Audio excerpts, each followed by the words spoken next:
Ito ang oras ng panalangin. Panalangin para sa personal na pagbabago at pagbabalik loob sa Diyos. Ang mga petisyon na nilalaman ng panalangin ito ay hinango sa mga katuroan ng salita ng Diyos, ang Biblia.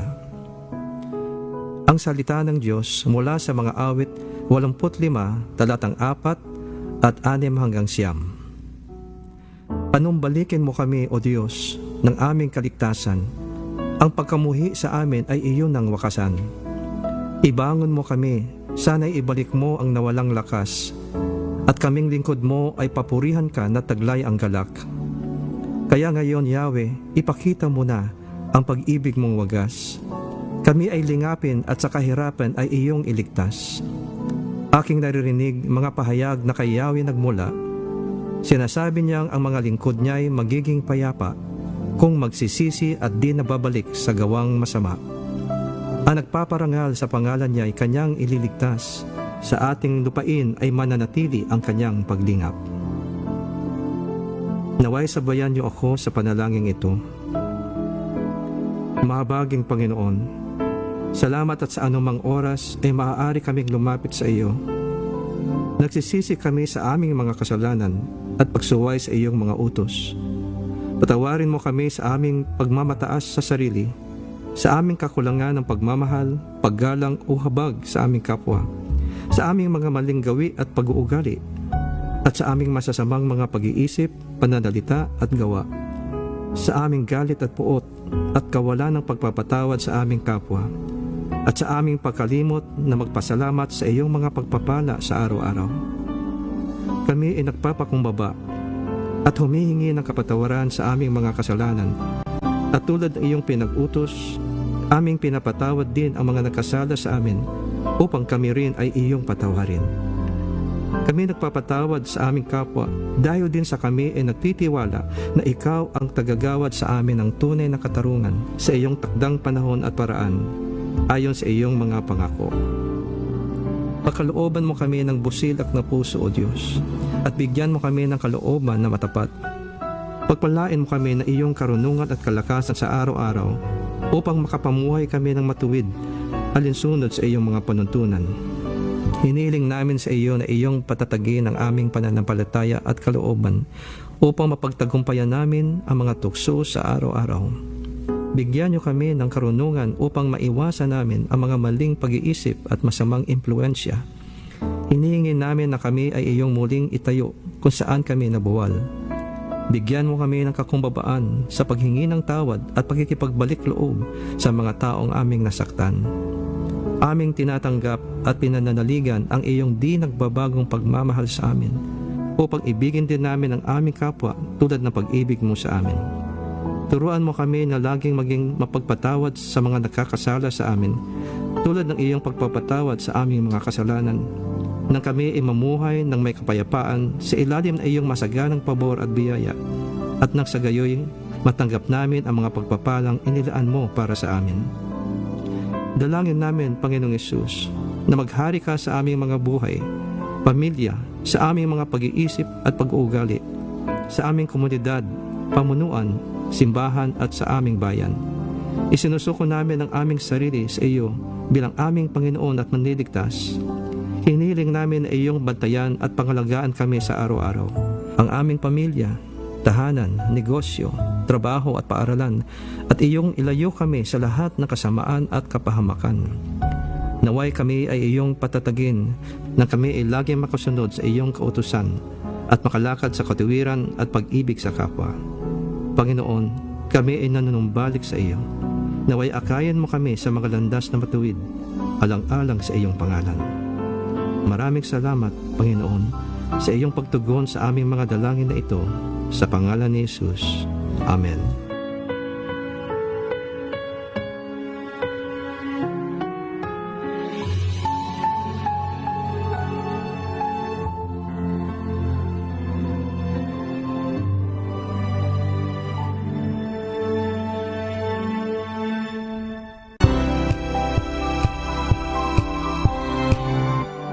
Manila Broadcasting Company. DZRH a proud member of MBC Media Group. 4 na minuto na makalipas sa alas 4 ng umaga.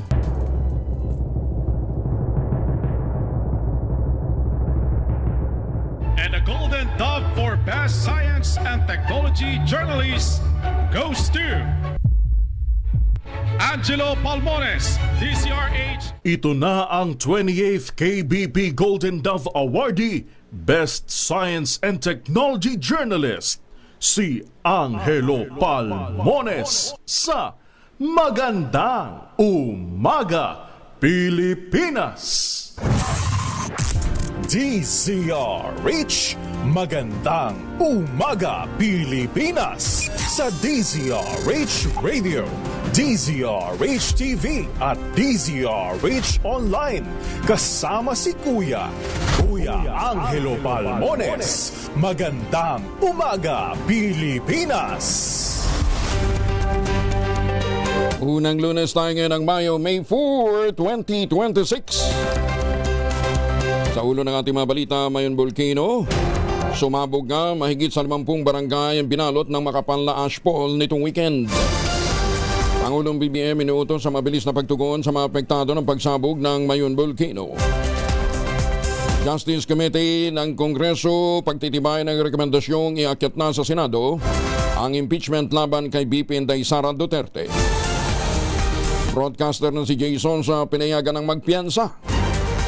6 pang luxury vehicle isusubasta naman ng Bureau of Customs. 2 lugar sa bansa nakapagtala ng pinakamataas na heat index, umabot ng 44 degrees Celsius. Bagong balita, bagong impormasyon, kasama si Kuya Angelo Palmones. Magandang Umaga, Pilipinas! Kasama pa rin natin ang buong radyo natin FM nationwide, ang ating action radio station sa Luzon, Visayas at Mindanao. 91.7 BNFM Radio sa Cebu at 94.3 FM sa Jensan. Sa detalye ng ating mga balita. Naitala sa Dagupan City, Pangasinan at Apari, Cagayan ang pinakamataas na heat index umabot ng 44 degrees Celsius. Ang heat index ay tumutukoy sa kung gaano kainit ang nararamdaman ng katawan ng tao kapag pinagsama ang temperatura at halumigmig ng hangin. Itinuturing ng Pag-asa at mga medical experts ang heat index sa mula 42 degrees Celsius hanggang 51 degrees Celsius sa dangerous level. Dahil ito sa panganib ng heat extrusion o heat cramps, maaaring humantong naman sa heat stroke. Sa kabuuan, may 15 lugar ang nakapagtala ng damang init na nasa antas na ng danger level kahapon. Ang 13 lugar na nakapagtala ng danger level heat index ay ang Sinait, Ilocos Sur, 42 degrees Celsius. Ganon din ang damang init sa Lawag City, Ilocos Norte. 43 degrees Celsius naman sa Batak, Ilocos Norte. Naimbag na bigat ka na kayo amin sa mga suki ho natin dyan sa Norte. 42 degrees Celsius naman ang naramdaman sa Bacnotan, La Union, Baler, Aurora, Kasiguran, Aurora, San Ildefonso, Bulacan, Camiling, Tarlac. Ganon din sa Sangli Point sa Cavite City. Sa San Jose Occidental, Mindoro, 43 degrees Celsius. 42 degrees Celsius naman ang naramdaman sa Cuyo, Palawan, Maasin, Southern Leyte, Davao City sa Davao del Sur. Inaasahan patuloy na makakaapekto sa malaking bahagi ng bansang easterly sa mainit na hanging nagbumula sa Pacific Ocean. Ayon kay Alzar Aurelio ng Pag-asa, magdudulot ang easterlies na maulap na papawirin na may kalat-kalat na bagulan at thunderstorms sa ilang rehiyon. Kabilang sa mga lugar na apektado ng easterlies at makararanas ng mga pagulan ang Visayas Region, ilang lalawigan sa Mindanao, Palawan, Masbate at Sorsogon. Inaasahan naman na magiging magandang panahon sa Metro Manila at iba pang bahagi ng bansa bagamat may posibilidad ang manakanakang pagulan sa hapon o sa gabi. Sa North Cotabato ho ay umuulan sa pulpunong Biyernes pagkabandang hapon. Nung una, akala namin ambon-ambon lang pero bandang towards the evening, bumubuhos mo ang malakas na ulan. Mainit ang panahon, kaya dapat malamig din ho ang ating ulo ha. Huwag mainit ang ulo. At sa mga bibiyahe, nako, lalong-lalo na ho sa mga nagmamaneho ng mga bus. Kung hindi nyo na kaya, huwag ipagpilitan. Dahil meron nung isang palagay ko, inaantok na bus driver, binangga ho kami ngayong umaga papunta dito ho sa opisina. nakatigil na ho yung sasakyan, binangga pa rin eh. Nananatili sa Alert Level 3 ang Mayon Volcano matapos itong magbuga ng abo at debris na nakaapekto sa ilang bahagi ng Bicol. Batay sa pinakahuling monitoring ng PBOX o Philippine Institute of Volcanology and Seismology, nakapagtila sila ng pagdaloy ng lava sa Basud, Bongga at Miisi Gully. Nakakapagtala rin ang PBOX na mahinang strombolian activity, paminsang lava fountaining at mag-agos ng pyroclastic density current sa loob ng permanent danger zone, partikular na sa Miisi Gully. Naranasan din ang ashfall sa mga lugar sa timog kanluran ng bulkan. Umabot naman sa 32 volcanic earthquakes ang naitala kabilang ang 25 tremor events na tumagal ng 2 hanggang 15 minuto. Naitala din ang 284 rockfall events at 16 na pyroclastic density current signals. Patuloy din nakikita ang crater glow o banaag, habang ang sulfur dioxide emission umabot ng 1,586 tons per day. Paalala ng PBOX na nanatiling ipinagbabawal ang pagpasok sa loob ng permanent danger zone dahil samantalang biglaang pagsabog at iba pang mapanganib na aktibidad ng bulkan. Magandang umaga, Pilipinas! Aabot naman sa 52 barangay sa Albay ang apektado ngayon ng ashfall matapos ang pagpatok ng bulkang Mayon. Ayon sa Office of Civil Defense, nasa 30,500 families ang naapektuhan, kabilang ang 1,400 na kasalukuyang nasa evacuation centers. Pinaka-apektado ang mga bayan ng Kamali, Ginubatan at maging ang Ligaw City dahil sa makapal na ashfall at pagdaloy ng pyroclastic materials. Tiniyak naman ng pamahalaan na tuloy-tuloy ang ayuda, kabilang ang food packs at cash assistance para sa mga apektadong residente. Kaugnay nito, nagpatupad na rin ng flight restriction ang Civil Aviation Authority of the Philippines o CAAP sa paligid ng bulkan. Umabot na sa mahigit 195,000 individuals o nasa halos 58,000 families ang apektado na matinding ashfall mula sa bulkang Mayon. Base sa Mayon Volcano Operations Activity Monitoring Report 100-2026, pinakamarami sa mga residente na apektuhan ay mula sa Ginubatan, umabot ng mahigit sa 26,000. Sinundan naman ito ng mga apektadong residente ng Ungas, mahigit 21,000, at sa Ligaw City 8,626 na apektado. Sa Kamalig naman 8,129 ang mga apektadong residente. Mahigit 8,000 pamilya sa Kamalig Albay ang apektado ng ibinagang makapal na abo ng bulkang Mayon. Ayon kay Mayor Canoy Baldo, ilan sa mga residente ang napilitang lumikas mula sa evacuation center, kabilang ang mga senior citizen at mga bata. Git ng alkalde, maraming mga tanim na gulay rin ang hindi na mapapakinabangan matapos na matabunan ng abo at may mga livestock na rin namatay. Yung sakwan natin, mga vegetables po natin, madaming apektado po nito kasi karamihan nandyan po sa Mayon din yung mga nagtatanim at yung ibang barangay natin talagang inabot yung mga pananim nila. Then may reported din po na may livestock na namatay din po dahil po sa asphalt. Kasi nasa labas po yung mga tao natin para i-access po yung mga apektadong produkto po natin. Siguro yung ibang livestock natin baka ilikas muna habang po di nakaka-recover yung mga pagkain nila. Kaugnay nito, nanawagan naman si Mayor Baldo ng supply ng N95 mask at iba pang pangangailangan ng kanyang mga kabayan, gaya din ng food assistance. May request na kami for food assistance para man po may bigay doon sa mga apektado ng asphalt. Sana may release din kaagad at magamit din po ng ating mga kabayan. At sigurado po sa ngayon at sa mga susunod na araw, kailangan nila maglinis ng kanilang bahay, pati kanilang mga bubong. Kasi kung hindi tatanggalin itong mga asphalt sa kanilang bubong, delikado po ito. Ipinagutos na ng Pangulong Bongbong Marcos Jr. ang mabilis na pagpapadala ng tulong sa mga komunidad na naapektuhan ng pagbuga ng abo ng bulkang Mayon.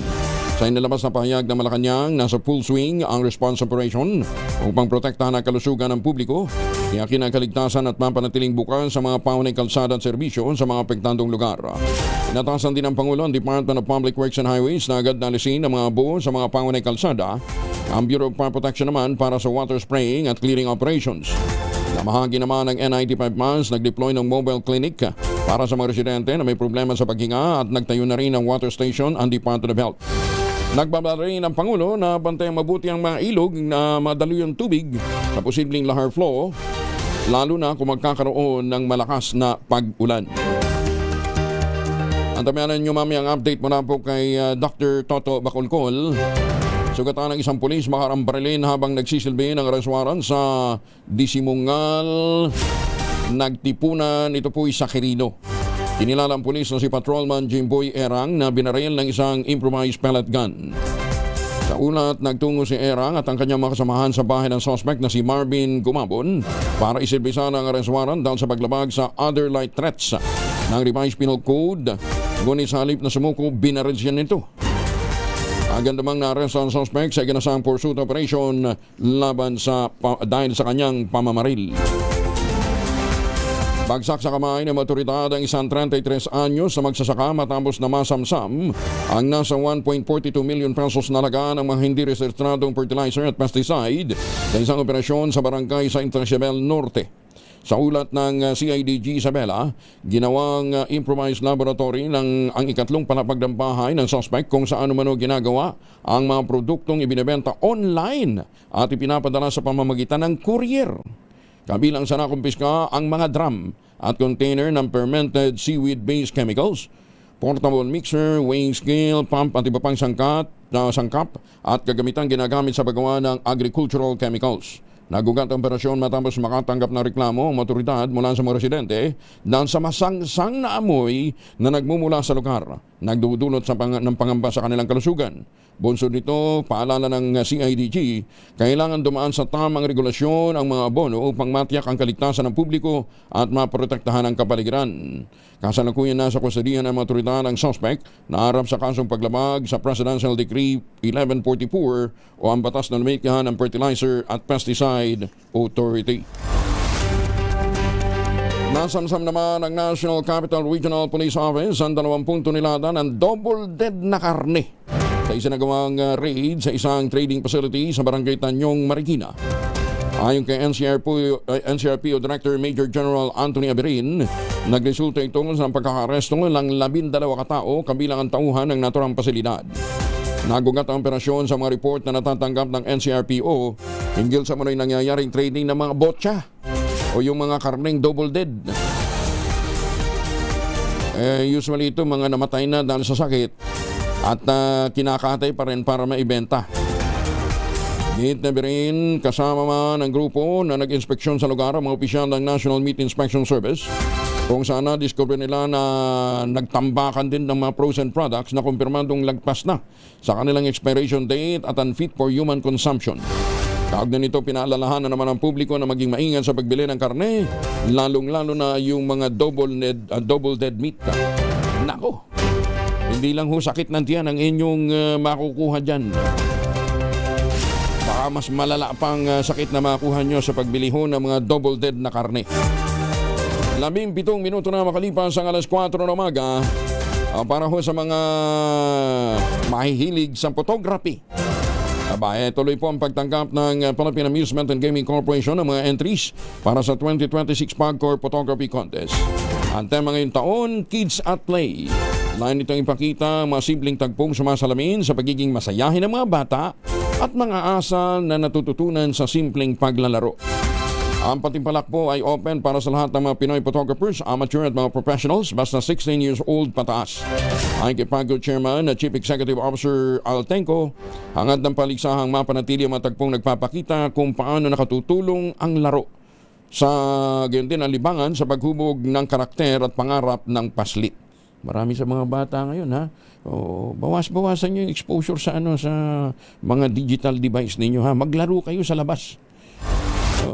Para magkaroon kayo ng lakas, magkaroon na tumibay ang immune system. Sabi nga ni Chairman Altenco, sa paglalaro nagsisimulang pangarap, sa paglalaro din nahuhubog ang kanilang kinabukasan. May 3 kategorya ang patimpalak na pwede niya salihan, yung conventional at mobile, ganyan din yung drone categories. Conventional, gamit dito siyempre mga conventional camera. Ang premyo dyan, 8 ang mananalo ng tig 100,000 pesos. So, total 800 nga naman, plus trophy. Tapos doon naman sa mobile at drone categories, tig 8 din ang mananalo ng tig 50,000 pesos plus trophy. Ayan Ang mga magsisisali dito ay may deadline na June 30, 2026. Ipapadala po ninyo ang inyong mga entry sa PAGCOR Photography Contest 2026 sa www.pagcor.ph/photocon 2026. At para sumigla ang ating mga chikiting, dapat binibigyan ho natin sila ng vitamins. 19 na minuto na makalipas ang alas 4 ng umaga. DZRH number 1 na naman Sa Metro Manila.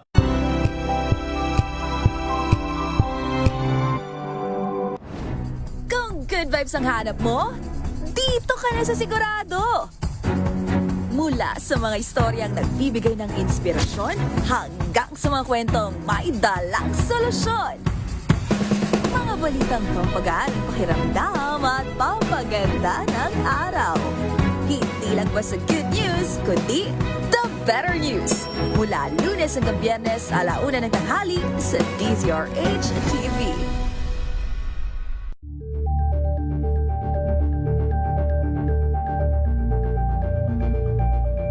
Ito ay bunsod ng Dita, bagong impormasyon kasama si Kuyang Angelo Palmones. Magandang umaga, Pilipinas!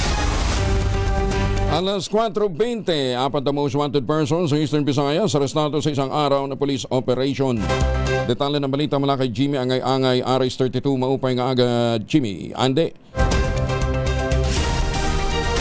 O nga, maupay nga aga Jimmy. Jimmy, may upay nga aga. 4 na most wanted person sa Eastern Visayas arestado sa sinagawang isang araw na operasyon ng kapulisan. Ayon kay Police Regional Office 8 Regional Director Brigadier General Jisung Capoy, isinagawang sunod-sunod ang pag-aresto bilang bahagi ng pinagting na kampanya laban sa krimen sa biliran na dakip si alias Owen na tinuturing number 1 most wanted person sa Eastern Visayas na harap sa iba't ibang kaso kabilang na multiple murder, robbery with homicide at frustrated murder. Sa lalawigan ng Leyte, inaresto naman mga otoridad si Elias Gado na may mga kasong statutory rape, attempted statutory rape at acts of lasciviousness. Sa Tacloban City na sakuti si alias Mac na harap sa 6 na bilang ng rape by sexual assault na may kaugnayan sa paglabag sa batas para sa proteksyon ng mga bata. Sa Calbayog City naman, naresto si alias Carlo, may kinaharap na kasong murder at kidnapping. Lahat ng mga sospek sa kasalukuyan na sa kustodiya ng pulisya at nakatakdang iharap sa korte. Ayon kay General Capoy, magpatuloy kanilang operasyon laban sa mga wanted persons upang matiyak ang kaligtasan. Mula dito sa DYVL Action Radio Tacloban, ito si RS32 Jimmy Angay-Angay para sa DZRH. Una sa Pilipinas, una sa Pilipinas. Daghang salamat, Jimmy Angay-Angay. Sinimak na sa serbisyong ng National Police Commission ng isang police officer matapos mapatunayang guilty sa kasong administratibo kaugnay ng pagkamatay ng kanyang asawa at anak noong January 2026. Sa desisyong inilabas ng Commission on Bank, pinatawan ng dismissal from service sa Police Senior Master Sergeant John Molinito dahil sa grave misconduct, neglect of duty at conduct unbecoming of a police officer. Ito ay matapos lumabas sa investigasyon na minadali ni Molinito ang pagpapakremate ng labi ng mag-ina at nilagdaan pa ang authorization for cremation bago pa man matapos ang kinakailangang medical legal examinations. Ayon sa Rapocol, paglabag sa Presidential Decree 1829 o batas laban sa obstruction of justice ang ginawa ni Molinito, kung saan sinira nito mga potensyal na ebidensya na sana'y makakatulong para maresolba ang krimen. Nagugat ang kaso sa pagkamatay ng kanyang dating asawa na si Police Master Sergeant Diane Marie Molinito at ang kanilang 8 taong gulang na anak na si John Ismael noong Enero. Bukod sa pagkakasibak sa serbisyo, kasama rin sa parusa ang accessory penalties gaya ng pagbawi ng kanyang benepisyo at perpetual disqualification sa paghawak ng anumang tungkulin sa gobyerno. Matatandang natagpuan ang naagnas na katawan ni Diane Marie sa Pulilan, Bulacan noong Enero 24. Ang labi naman ng kanilang anak ay nadiskubre sa Victoria, Tarlac makalipas ang ilang araw. Batay sa autopsy, tama ng bala ng baril ang kinamatay ng ina habang kakulangan naman sa hangin o asphyxia ang ikinamatay ng kanyang anak. Ng konsensya. Lupit, ano? Magnanay niya, pinatay niya. Tumutok sa DZRH at manalo ng instant 1,000 pesos sa Malakas promo kasama ang Pride Detergent. Malakasan ang makinig at manood sa DZRH! Ang tropa ni Sherwin Alparo kasama ang Pride Detergent ay nandyan sa Barangay Pineda sa Pasig City. Kaya sa mga taga-Barangay Pineda, Pasig City, pag kami nakikita ho kayo diyang umiikot na grupo ng mga pogi, ayan ha. Mamimigay ng pera yan ha. Kasama nilang Pride Detergent. Lakasan ninyong mga radyo, telebisyon. Ready na ba kayong tandaan ang ating word of the day para manalo ka ng Deezer H Mini Component? Eto na! Si Don pala ngayon. Siguro, Don po, bre? Si Don po. Si Don ang kasama natin ngayon. Itaas mo na, Malo. Ang ating word for the day ay, hindi ko mabasa. Freedom. Parang sa June 12, Freedom Day. Yan, ha? Ang ating word of the day ay freedom. Sa Tagalog ay kalayaan, sa Ilocano, waya-waya. Maganda umaga, Pilipinas! Agad nagpakilos ng team si Public Works Secretary Vince Dizon para suriin ang bumagsak na Kaliwet Bailey Bridge sa barangay Nalasin, Santo Domingo, Ilocos Sur. Tatlong iniulat na nasaktan habang isang 10-wheeler truck naman at isang motorsiklo ang nahulog sa Gumuhong Detour Bridge. Batay sa inisyal na investigasyon, bumagsak ang Bailey Bridge nang tumuwig ang isang 20-tonner na 10-wheeler truck. Sa kabila ng katotohanan o notice na 5 tonelada lamang ang limit ng naturang tulay. May mga tauhan na ang DPWH sa lugar upang i-manage ang trapiko sa temporary bridge na nagsisilbing daanan habang isinasagawa ang konstruksyon ng permanenteng tulay na inahasa matatapos ngayong buwan. Mabilis na nakompleto ng District Engineer Office ang trabaho nito, naglagay naman ng pansamantalang ruta. Matay sa direktiba ng Pangulong Bongbong Marcos Jr., pananagutin ng DPWH ang truck operator.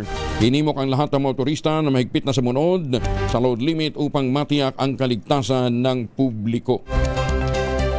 Pinalakas pa ni Agriculture Secretary Francisco Chirol Jr. ang mahakbang sa merkado dahil sa paghina ng presyo ng palay sa ilang mga pangunahing probinsya kahit malapit na ang pagtatapos ng anihan. Sa ginanap ng consultative meeting ng mga stakeholders at ng industriya ng bigas.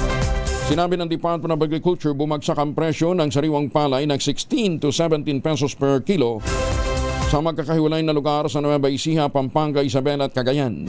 Ito yung binabanggit natin last week, Ay sinasabi nga po ng Bantay Bigas na may ibang mga lugar nga, Secretary, 12 pesos lang eh.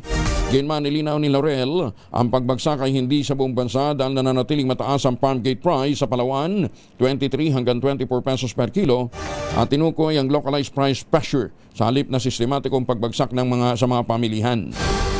Itinaas naman ng National Food Authority ang buying price para sa yung palay ng hanggang 30 pesos per kilo at mas palalakasin pa ang pamimili sa mga lugar na malaki ang ibinaba upang mapatatag ang bilihan ng palay sa merkado.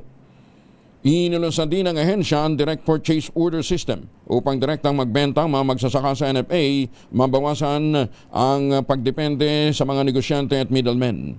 Idinadaing naman ng mga stakeholders ang kanilang problema sa logistics gaya ng kakulangan ng hauling trucks na maaaring dahilan ng pagkamalam ng pagde-deliver at limitasyon ng mga magsasaka na maka-access sa buying station ng NFA. Tiniyak naman ng NFA, inaksyonan na ang problema sa logistics dahil bibili ito ng 150 trucks ngayong taon.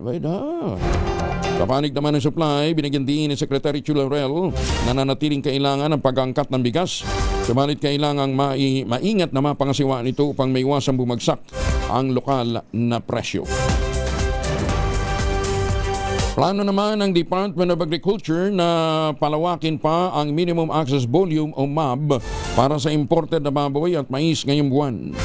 Ayon kay Agriculture Secretary Francisco Chirol Jr., nasa proseso ng pag-aproba ng expanded MAB sa ilalim ng tinatawag na MAB Plus Scheme.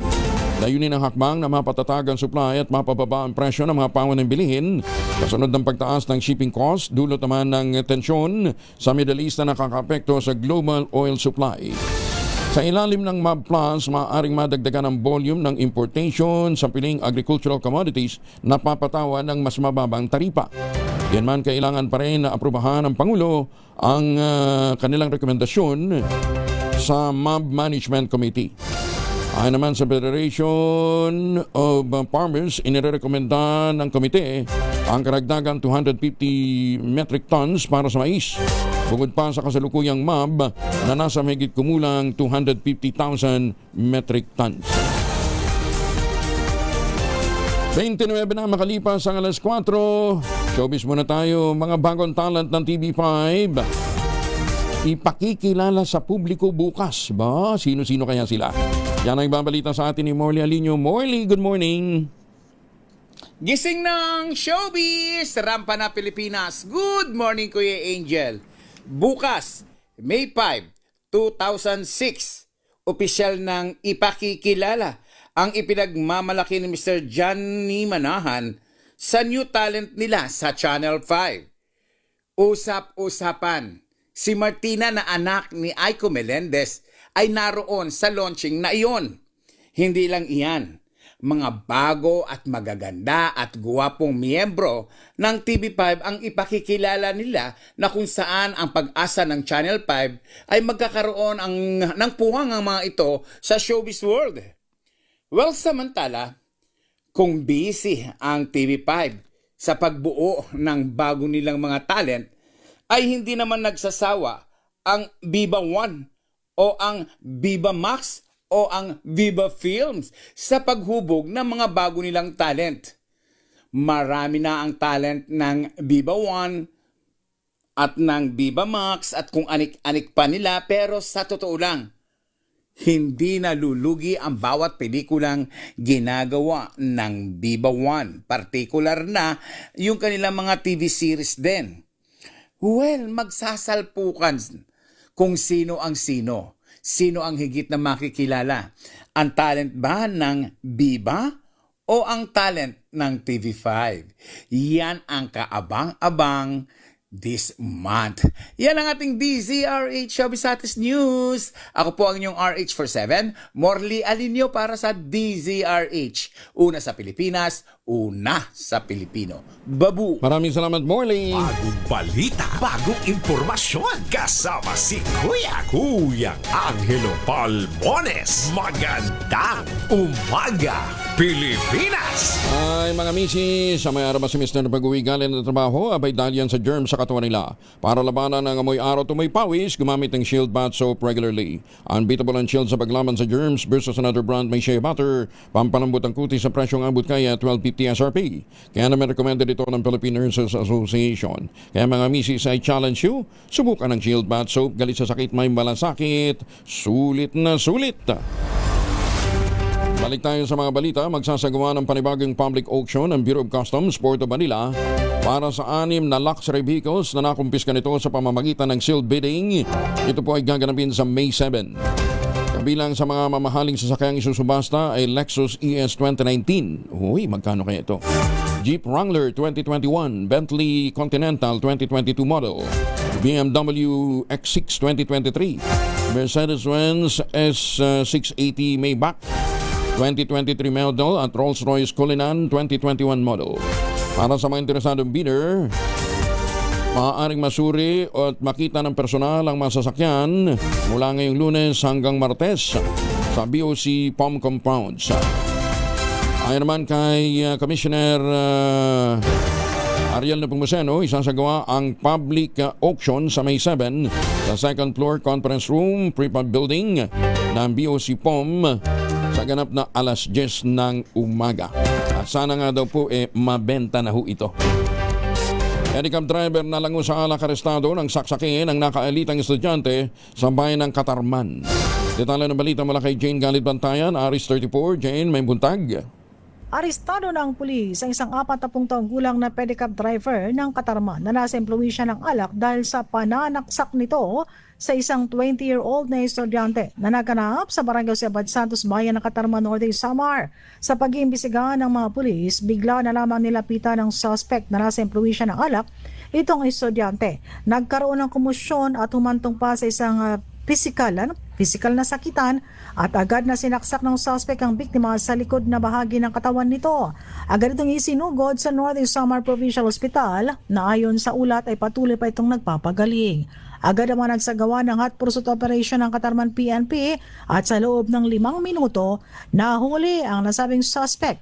Nasa kustodiya na ito ngayon ng Katarman Municipal Police Station at nakaharap ito sa karampatang kaso. Samantala, patuloy pang ginagawang pag-iimbestiga ng mga pulis. Mula sa Aksyon Radyo Katarman, RH34 Jane Galit Bantayan ng DZRH. Una sa Pilipinas, una sa Pilipino. Daghang salamat Jane. 34 makalipas ang alas 4 na umaga, pinayagan na ng Pasay Regional Trial Court na magpiyansa ang dating TV host at broadcast journalist na si Jay Sonsa. Kaugnay ng kasong cyber libel. Inaresta ng National Bureau of Investigation si Sonsa sa bisa ng arrest warrant na inisyo ng Pasay City Branch 118 noong April 30. Kaugnay ito ng pagpapakalat umano'y ni Sonsa ng fake medical records tungkol sa kalusugan ng Pangulo. Kaya lang ang nagreklamo NBI. Saka paano naman naging non-bailable yung offense na yun ni Jay? Kailangan lamang magpiyansa ni Jay Sonsa ng 10,000 pesos para sa pansamantalang kalayaan. At yan din po ay babalaho sa lahat ng mga nagpapakalat ng mga fake news o ng mga report na wala namang sapat na batayan. 9 na taong gulang na batang babae nalunod sa isang swimming pool sa Bagak, Bataan. Detalye ng balita mula kay Danny Kumilang, Aris 37. Danny, good morning. Imbis kasiyahan ang naganap sa outing ng isang pamilya na uwi ito sa isang trahedya. Makaraan na malunod ang 9 na taong gulang na batang babae sa isang resort sa Bagak, Bataan. Sa ulat ng Bagak Municipal Police Station, naganap ang pagkalunod ng biktima ng 9 na taong gulang na batang babae na residente ng Macabebe, Pampanga sa Sea Line Beach Resort, Barangay Saysayin, Bagak, Bataan, alas 4 ng hapon ditong weekend. Sa ulat, taligo umano ang biktima sa swimming pool kasama ang ibang bata nang mapansing lumulutang at hindi na ito gumagalaw. Agad itong iniahon sa pool at isinugod sa ospital, ngunit idideklarang dead on arrival. Tumanggi naman ang pamilya ng biktima sa autopsy at naniniwalang aksidente ang nangyari. Danny Kumilang, RH37, DZRH, una sa Pilipinas, una sa Pilipino. Maraming salamat Danny. May pahabak kakayungan sa mga suki natin dyan po naman sa Pampanga. Inatasan ni Public Works Secretary Binciso ang pagsasagawa ng review sa National Building Code. Sa ilalim ng Special Order No. 115 na ilalabas noong Abril 7, muling binuo ng Department of Public Works and Highways ang review committee para suriin, i-update ang umiiral ng mga patakaran. Ayon sa DPWH, inatasan ng komite na repasuhin ang mga isyong inihain ng mga professional at technical groups at magrekomenda ng mga hakbang para sa mas makabagong pamantayan sa konstruksyon.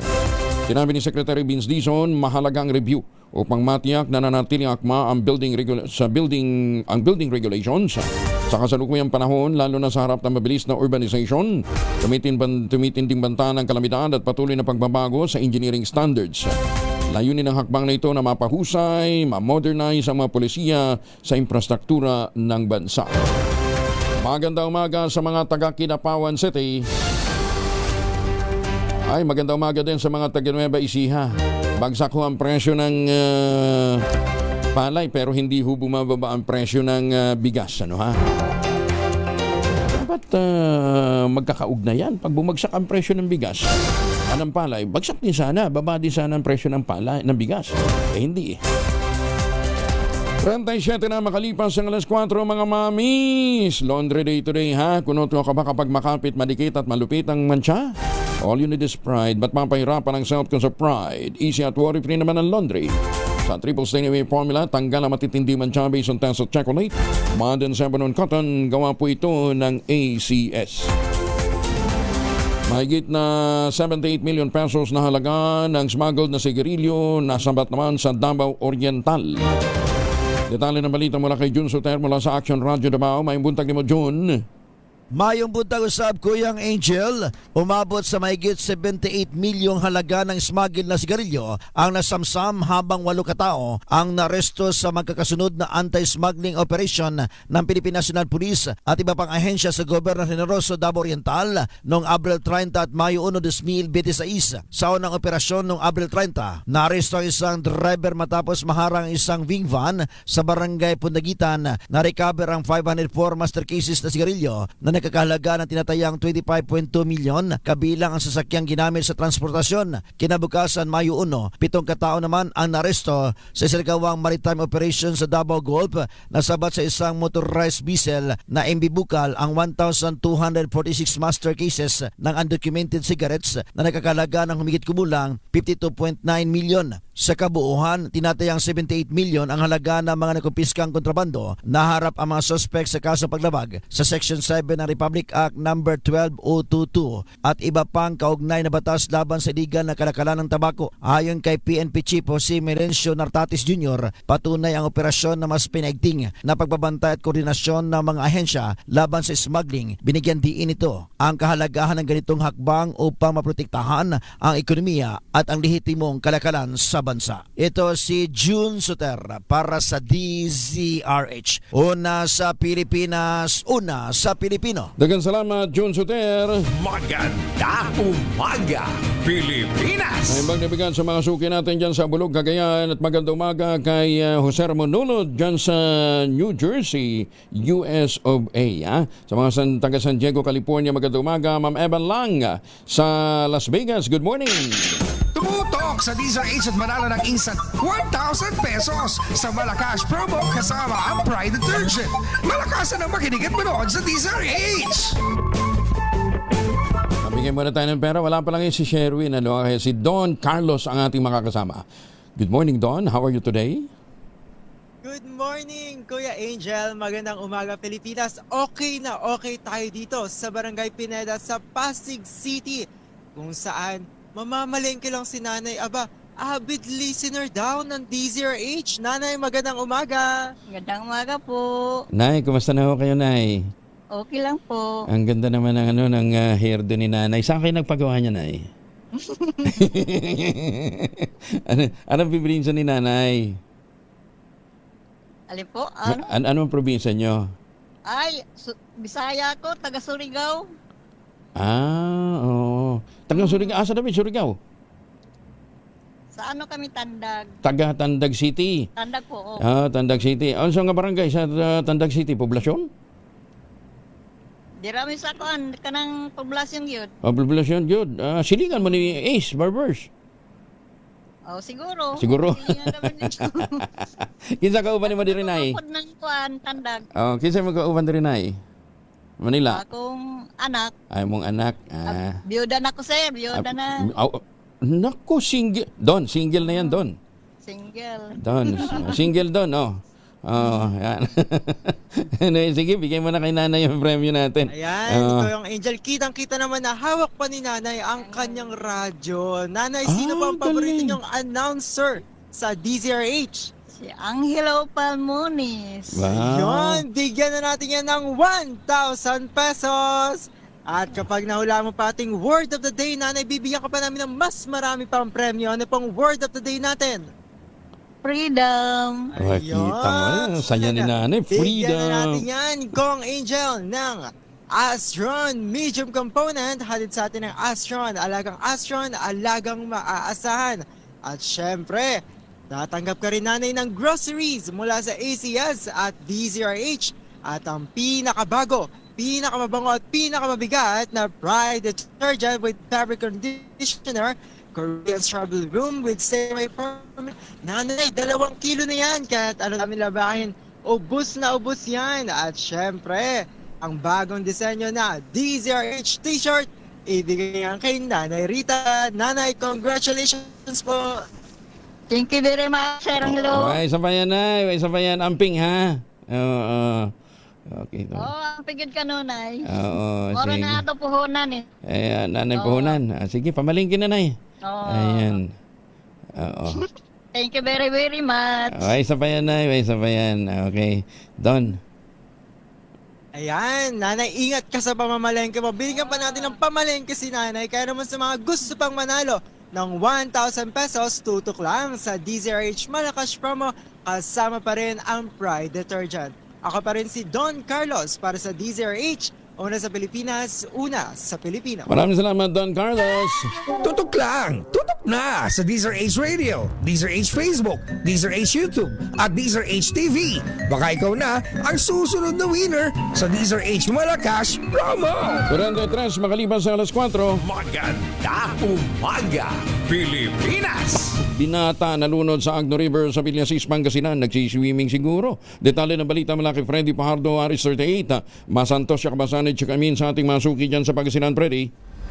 Masantos siya kabusan, Kuyang Angel. Wala nang buhay na matagpuan ng mga rescuer ang katawan ng 22 anyos na binata na residente ng Barangay Amang Perez, Villasis na nalunod sa Agno River. Batay sa ulat ni Chief of Police Major Simon Paiking, nagtungo sa nasabing ilog ang biktima kasama ang ilan niyang mga kaibigan para maglangoy upang takasan ng matinding init ng araw bandang alas 11 ng tanghali. Subalit bandang alas 12:10 ng hapon, nakita ito ng kanyang mga kasamahan na natatangay ng agos at lulubog lilitaw na hanggang sa tuloy nang nawala sa kanilang paningin. Kaya agad silang humingi ng tulong sa mga autoridad at nagsanib puwersa ang PNP, Philippine Coast Guard at MDRMO na agad ay nagsagawa ng rescue operation. Subalit umabot ng alas 2 ng hapon nang masagip ang wala ng buhay na katawan ng biktima. Ganun pa man, idinala pa rin ito sa hospital kung saan idiniklarang dead on arrival ng attending physician.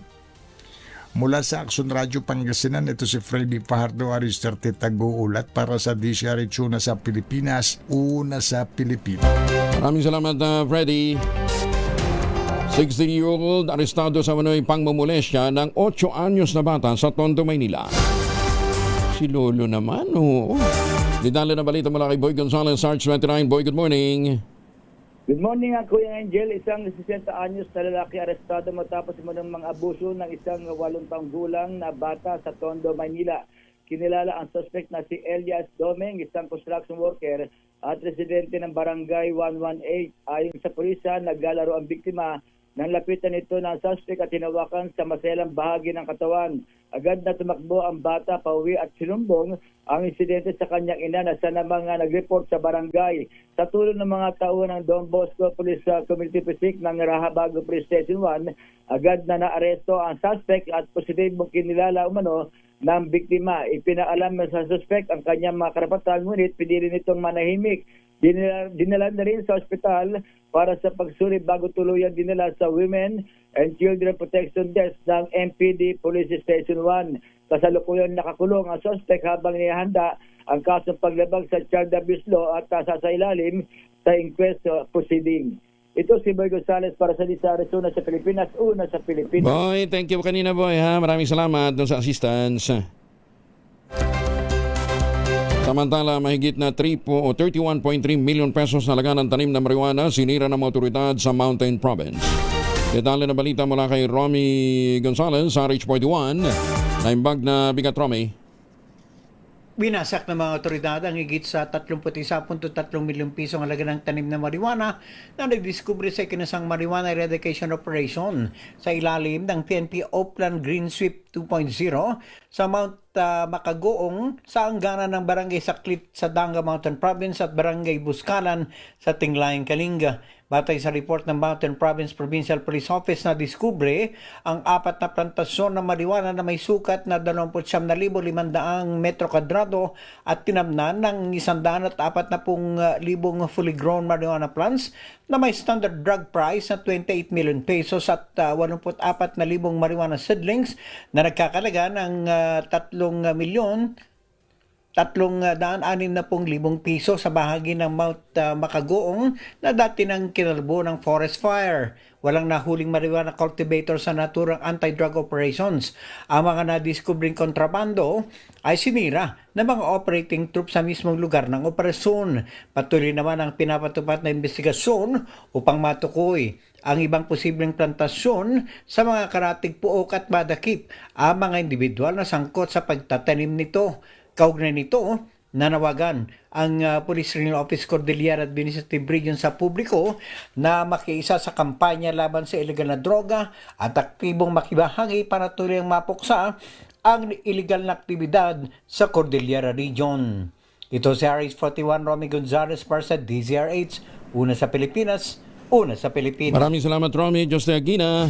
Maganda umaga, Pilipinas! 48 na makalipas sa alas 4 ng umaga. Magandang umaga sa mga suki natin sa iba't ibang panig ng mundo. Ayan, lalong-lalo na sa ating mga seafarers, sa mga balikbayan galing po ng Hong Kong, Taipei, Taiwan. Magandang umaga. Ohayou gozaimasu sa mga suki natin dyan sa Japan. Ha? Kung kayo magpapasalubong ng tsokolate, wag na sanang imported. Meron po tayong tangerine chocolate, 100% gawang lokal. But taste and looks global, tinulungan po ito ng DTI at ng DOST. Sa tulong nga po ni Dr. Helen Tan, yung po mga planting material ng kakao galing Davao, hinakot po yan para maitanim dyan po sa mga sakahan, dyan po sa mga bundok ng Quezon. At ngayon ay nagpo-produce na hurang dekalidad na cacao beans ang ating pong mga magniniyog, ang ating mga magsasaka. Ipinoprocess po yan para maging tangerine chocolate. Available sa 0919-095-5935. May mahigit 10 variants po ang tangerine chocolate ng mga raw material galing din po sa ani ng mga magsasaka. I-check po ninyo sa tangerinechocolate.ph. At sabi nga po ni Dr. Helen Tan, sino bang magmamalasakit sa Pilipino kundi ang kapwa Pilipino? Kaya sa bawat tangkilik natin ng tangerine chocolate, pinalalakas natin ang loob ng ating mga magsasaka. Pinalalakas natin ang ating lokal na ekonomiya. Tangerine chocolate 100% gawang atin. Pakiusap ni Dr. Helen Tan, sana naman ay ating tangkilikin. Maganda umaga, Pilipinas! Bad news sa mga motorista. Asahan na tataas na naman ang presyo ng diesel at gasolina simula bukas. Sa pagtayan ng energy sources, posibleng magpatupad ng piso hanggang 2 pisong dagdag presyo sa kada litro ng diesel. 3 pesos hanggang 4 pesos naman ang maaaring imahal ng gasolina. Inaasahan naman ang 250 hanggang 350 na rollback sa kada litro ng kerosene. Iaanunsyo ng Department of Energy ang pinal na adjustment sa presyo ng langis ngayong araw. Ipatutupad naman ito ng mga oil companies bukas. Maganda umaga, Pilipinas! Mga lider at mga kandidato sa nalalapit na First Bangsamoro Parliamentary Election sa Setyembre, nananawagan ng kapayapaan at pagkakaisa. Detalye ng balita mula kay Jun Di Makutak, Aris 19. Assalamualaikum, Brother Jun. Alaikumassalam, Brother Angel. Kapayapaan at pagkakaisa. Ito ang patuloy na panawagan ng halos lahat ng mga kumakandidato at mga leaders ng Bangsamoro Region sa umiigting na paghahanda ng bawat political party na sasabak sa nalalapit na First Bangsamoro Parliamentary Election sa Setyembre. Si MP Attorney Nagibs Narimbo na kandidatong representative under Bangsamoro Federalist Party o BFP sa 2nd District ng Cotabato City ay may habilin sa kanilang mga supporters na huwag makipag-away at manatiling kalmado. Mas mainam umano ang partidong maraming kaibigan kaysa kaaway. Ang anak ni MILF founder Hashim Salamat na si Abdullah Hashim na kabilang sa 21st nominee mula sa hanay ng UBJP ay nananawagan namang huwag hayaang manaig ang personal na interes. Sa halip ay ang kapayapaan na matagal na panahong ipinaglaban ng MILF. Habang si former Cotabato City Vice Mayor Butch Abu, anak ng yumaong MILF First Vice Chairman Gadzali Jafar na ika-6 nominee under BFP ay naniniwala ring hindi dapat maging personal ang politika sa bawat Bangsamoro. Bilang magkakamag-anak at magkakasama sa pinaglaban ng MILF, ang karahasan umano ay walang puwang sa panahong ito na ang tanging layunin ng eleksyon na ito ay ang pagtupad lamang sa isinasaad ng BOL. Ang bagong itinalagang Police Regional Office BARM Regional Director, Police Brigadier General Christopher Abesia, sa kanyang arrival speech, sinabi nitong pinaghahandaan rin nila kasama ng JTF Central ang electoral process sa September 14 ng taong kasalukuyan na maging maayos at prioridad ang kaligtasan ng lahat. May panawagan din ng pagkakaisa at kapayapaan sina BARM Chief Minister Abdul Rauf Makakwa na nasahanay ng Bangsamoro Federalist Party o BFP at former Chief Minister Alhaj Murad Ibrahim na naglilid pa rin sa UBJP.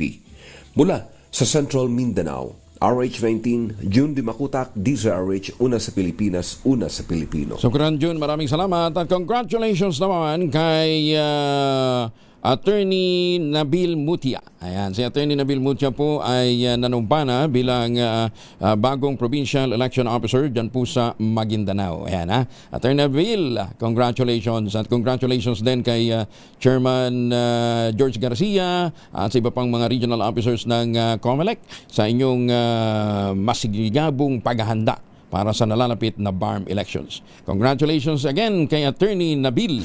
Maganda umaga, Pilipinas! Birthday naman ni last week naman yon. Birthday ni Attorney Nabil Tan. Yan, ha? Si Attorney Nabil Tan ho naman ay Deputy Speaker ng BARM Parliament. Ayan, ha? Pinagmamalakihan ng mga ng mga mapitagan. Ayan, ha? Naku, speaking of mapitagan, nakikiramay ho tayo sa pamilya ni dating PNP Chief Nick Bartolome, tsaka si Dr. Noemi. Yung kanilang anak na si Nicar Noemi Bartolome Ramos, pumanaw na po kahapon habang nakikipaglaban po sa cancer. Bata pa ito 39 lang yata si Nicar.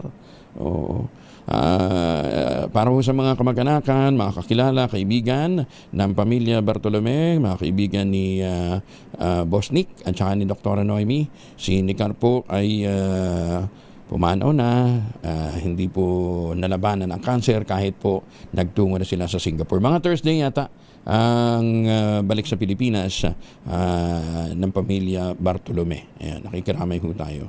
Kalungkot, ha? Ay, sus, may Ginoo. Ang buhay talaga, ha?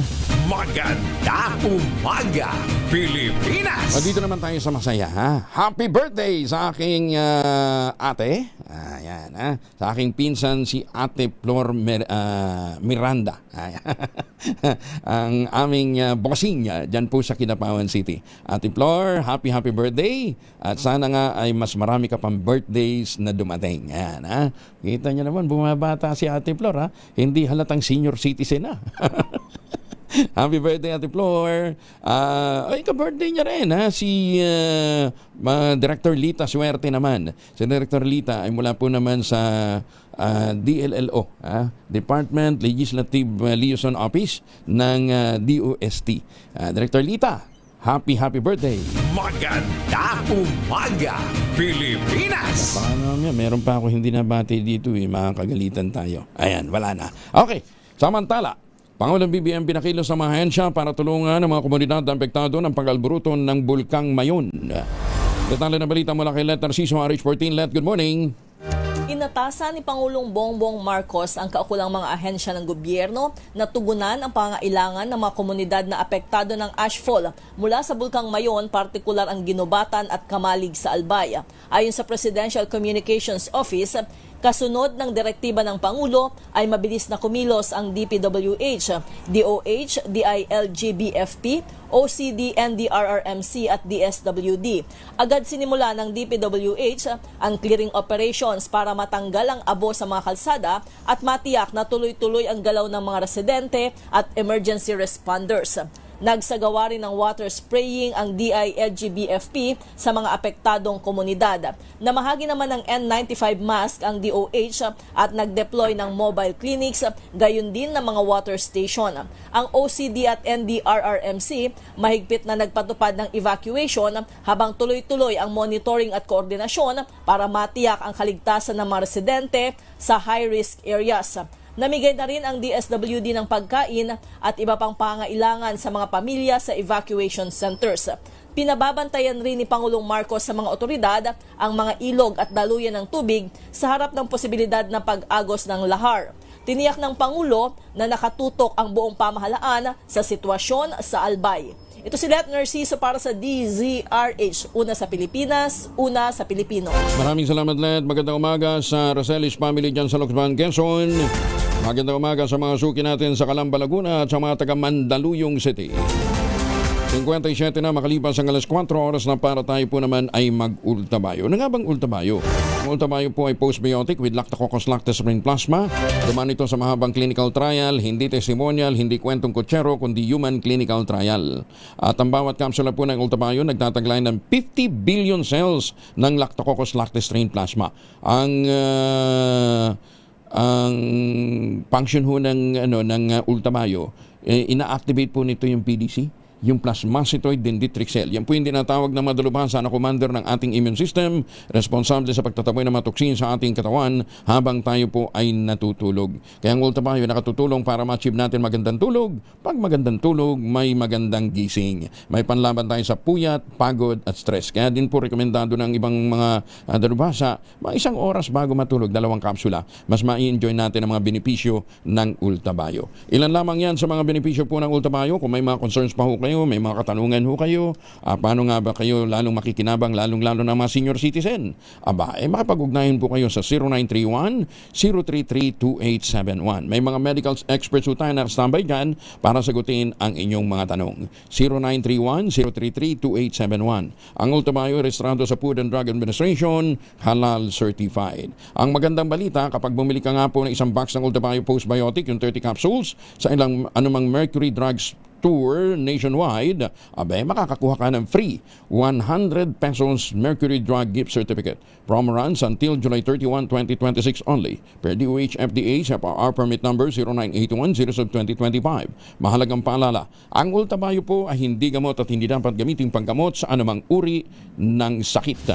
Maganda umaga, Pilipinas! 1 minuto bago po mag-alas 5 ng umaga, kasama na natin si Dr. Toto Bacolcol ng PBOX. Dr. Toto, magandang umaga po sa inyo. Yes, sir. Magandang umaga rin po sa inyo. Oo. So, ano ho ang latest monitoring natin kay Mayon? Okay, kay Mayon Volcano, for the past 24 hours, nakapagtala tayo ng 4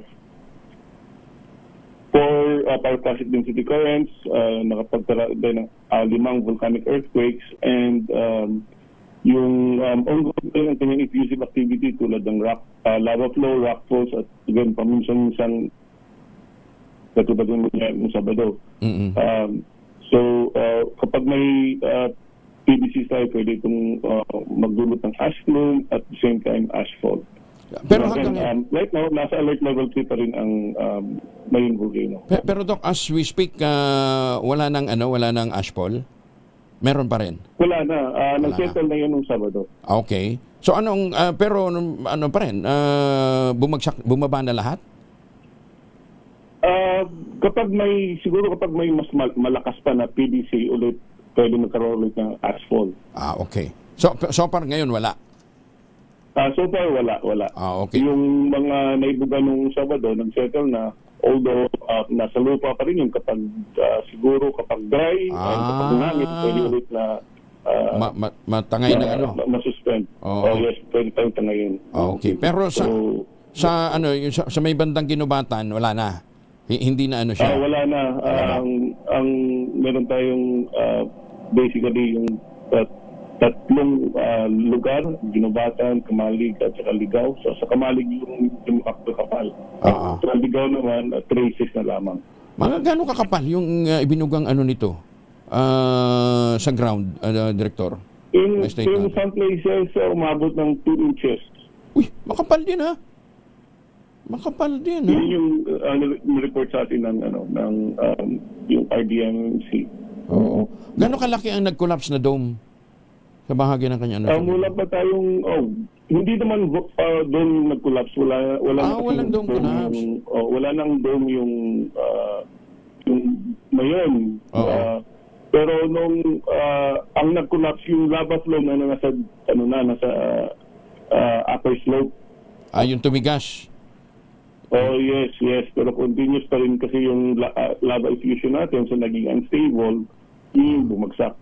Pero yung hindi dome yung bumagsak, wala nang dome yung Mayon Volcano. Oo. So kung ganitong pumutok siya,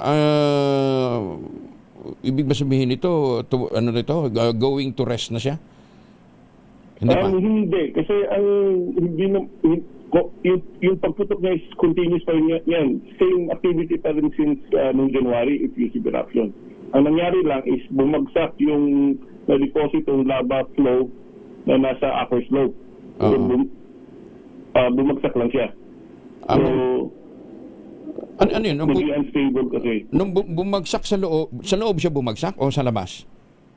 Sa labas, kasi nasa labas na yung lava flow. Bumagsak siya. Kaya yun yung bumubulong, yun na yung naging uson. Okay. Tapos yun yung nag-trigger ng ano tawag dito? Pagkalat ng abo. Yes. Yung nag-trigger ng pagkalat ng abo. Okay, sige. So mga ilang araw natin ito in-expect, Director? Yung ganitong activity? Again, kung titingnan natin yung template ng 2020 by 6 months, pang 118 pa lang tayo. Nasa 3 months pa lang tayo as of today. So magtatagal. Magtatagal pa siya. Ay, sus, may ginagawa. Yes, magtatagal pa yung effusive eruption. Pero sana, hindi. We're hoping na mapabilis yung, but we're also expecting na this will, if this is following the 2023 template, this will last for few more months. 2 more months, ayan ha. Pero doon sa mga kababayan natin, ay maglinis na kayo ng ng bubong ninyo dahil pagka biglang bumuhos ang ulan, titigas yung abo na naimbak dyan sa mga bubong. Yes, tama po kayo. Buti na lang ngayon, but every now and then may ulan pa rin. So, kailangan tuloy na yung abo doon sa kanilang mga bubong. Meron ba tayong may mga ongoing research program activity dyan sa area, Director? Yung mga scientists natin? Meron tayong meron tayong team ngayon na umiikot-ikot. They've been there since nag-start itong effusive eruption. Lang sila, parang one team would stay there for 3 weeks and then babalik naman sila sa opisina, iba naman yung pupunta. Okay. So, papalitan lang. May mga foreign volcanologists tayo na dumating dito? Para wala. Kaya naman natin eh. Hindi, ibig sabihin, for research. Yung mga nagre-research. Yes. We will collaborate with USGS. Mga taga-US Geological Survey yung nandito. Walang mga kapitbahay. Wala sila ngayon. But we have a collaboration with them. Okay, sige. Anyway, in the meantime, ingat ho kayo and sana nga mapondohan na ho yung benepisyo ng ating pong mga taga-PBOX. Para tayong sirang plaka dito, Director.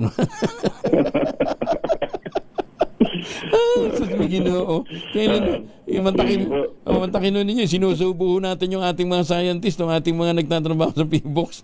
Tapos yung mga taong nakadeploy ngayon dyan sa yung mga scientist natin nakadeploy sa Mayon, ilan sa kanila ang ang regular na empleyado, Director? Well, marami na rin naman yung mga regular natin doon na dinideploy galing sa main office. Yung mga tao natin sa Mayon Observatory, mga regular din naman. Mga regular. Pero may JO din. Yes, may cost-up. May mga JO pa rin. Ay, susme. Sige, Doc, thank you ha. Thank you, Dr. Toto. Anyway, kulitin natin ang DBM na pondohan na. May batas na hanggang ngayon. Yung supplemental ang hinihintay natin, di ba? Yes po. Sige. Ingat, Director ha. Maraming salamat. Maraming salamat din po. Si Dr. Teresito Toto Bacolcol ng PBOX. Ayan ha. DBM. Naninikluhod ho kami. Kawawa naman ho itong mga scientists ho natin. Dideploy ho natin doon sa pumuputok na bulkan. 24 oras na binaban. 24/7 na nagbabantay. Marami pa rin ho sa kanila ang mga job order. Kawawa naman, hindi humabigyan ng sapat na benepisyo. Magandang umaga, Pilipinas! Magandang umaga sa mga taga-Belgium. Ay magandang umaga sa mga taga-San Antonio, Zambales. Oras sa buong kapuluan, 7 minuto na makalipas ang 5:00 ng umaga.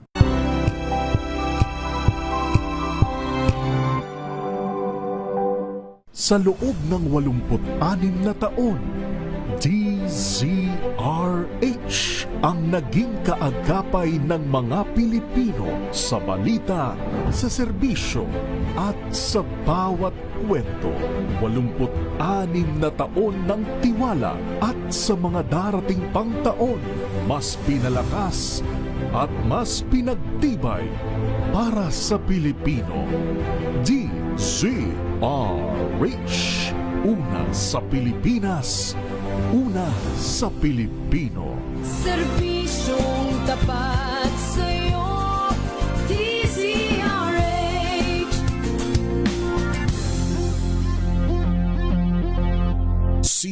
Group. Bagong balita, bagong impormasyon, kasama si Kuyang Angelo Palmones. Magandang umaga, Pilipinas! 8 minuto na makalipas ang alas 5 ng umaga. Balik tayo sa mga balita. Antabayanan po ninyong update mula naman sa Pag-asa. DTI kinalampag ni Senator Tulfo sa kaso naman negosyanteng lumalabag sa price freeze. Detalye na balita mula kay Raymond Dadpaan sa RH28. Raymond, good morning.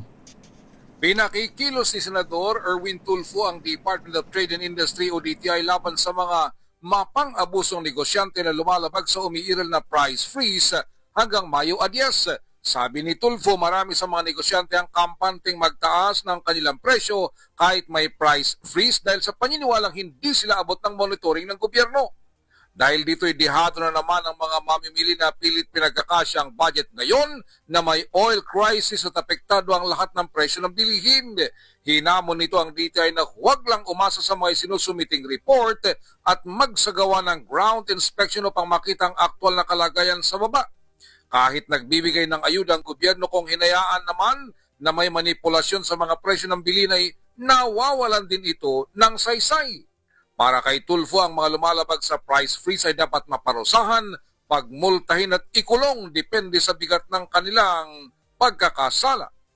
Ito si RH28, Raymond Dadpaz para sa DZRH, una sa Pilipinas, una sa Pilipinas. Maraming salamat, Raymond. Samantala, sa iba pang mga balita, relax muna tayo, ha? Reunion movie ng buong cast ng Home Along the Riles ipalalabas na sa mga sinehan sa June 17. Kumusta na kaya si Jan at Marcia? Relate dito yung mga senior citizen. Good morning, Gorgie Rula. Gorgie. Natuloy na pala ang pagsasapelikula ng reunion movie ng buong cast ng Home Along the Riles. Prinudyos ito ng magtsuhin na Boy Tocquizon at Van Dolph under their Riles Productions. Natutuwa silang ibinalita sa amin na nabuo raw nila ang cast na kahit yung ibang hindi pa nag-aartista ay nasa ibang bansa na ay nakapabalik pa rito sa bansa para makapag-shooting. Tinanong namin ang direktor nito na si Boy To kung ano ang gagawin nila sa karakter ng namayapang lolo niyang si Dolphy. Iyon daw ang aabangan sa pelikulang ito. Natapos na nila ang pelikula at nakatakda na itong i-showing sa mga sinehan sa June 17 para sa Father's Day celebration. Pagkatapos ito ay itutuloy na lang nila sa series, kumbaga ay itutuloy na nila itong dating sikat na sitcom na Home Along the Riles. Nagpapasalamat sila kay Cory Vidanes ng ABS-CBN na ibinigay nila itong programa sa kanila para maisapelikula. Sabi pa ni Van Dolph na isa sa mga producers, kailangan daw na mapanood ng mga Gen Z ang ganitong pelikula na nagsasalarawan ng typical Pinoy family. Heto pang pahayag ni Van Dolph. Talagang sa panahon ngayon, wala nang ganun eh. Ito, sa problema ng Pilipinas, wala nang pag napapanood mo, nare-relax ka, nakakalimutan mo kahit paano yung problema, kahit sa oras. Kasi it's a traditional Filipino family. Yan ang pahayag ni Van Dolph. Gorgie Rula po nag-uulat mula sa showbiz ng DZRH, una sa Pilipinas, una sa Pilipino. Maraming salamat, Gorgie. Hindi naman siguro sila mahihirapang humanap ng kamukha ni Dolphy. Oo, ni Jan. Hindi, Jan and Marcia, iba pala yan, ano. Home Along the Riles pala ito.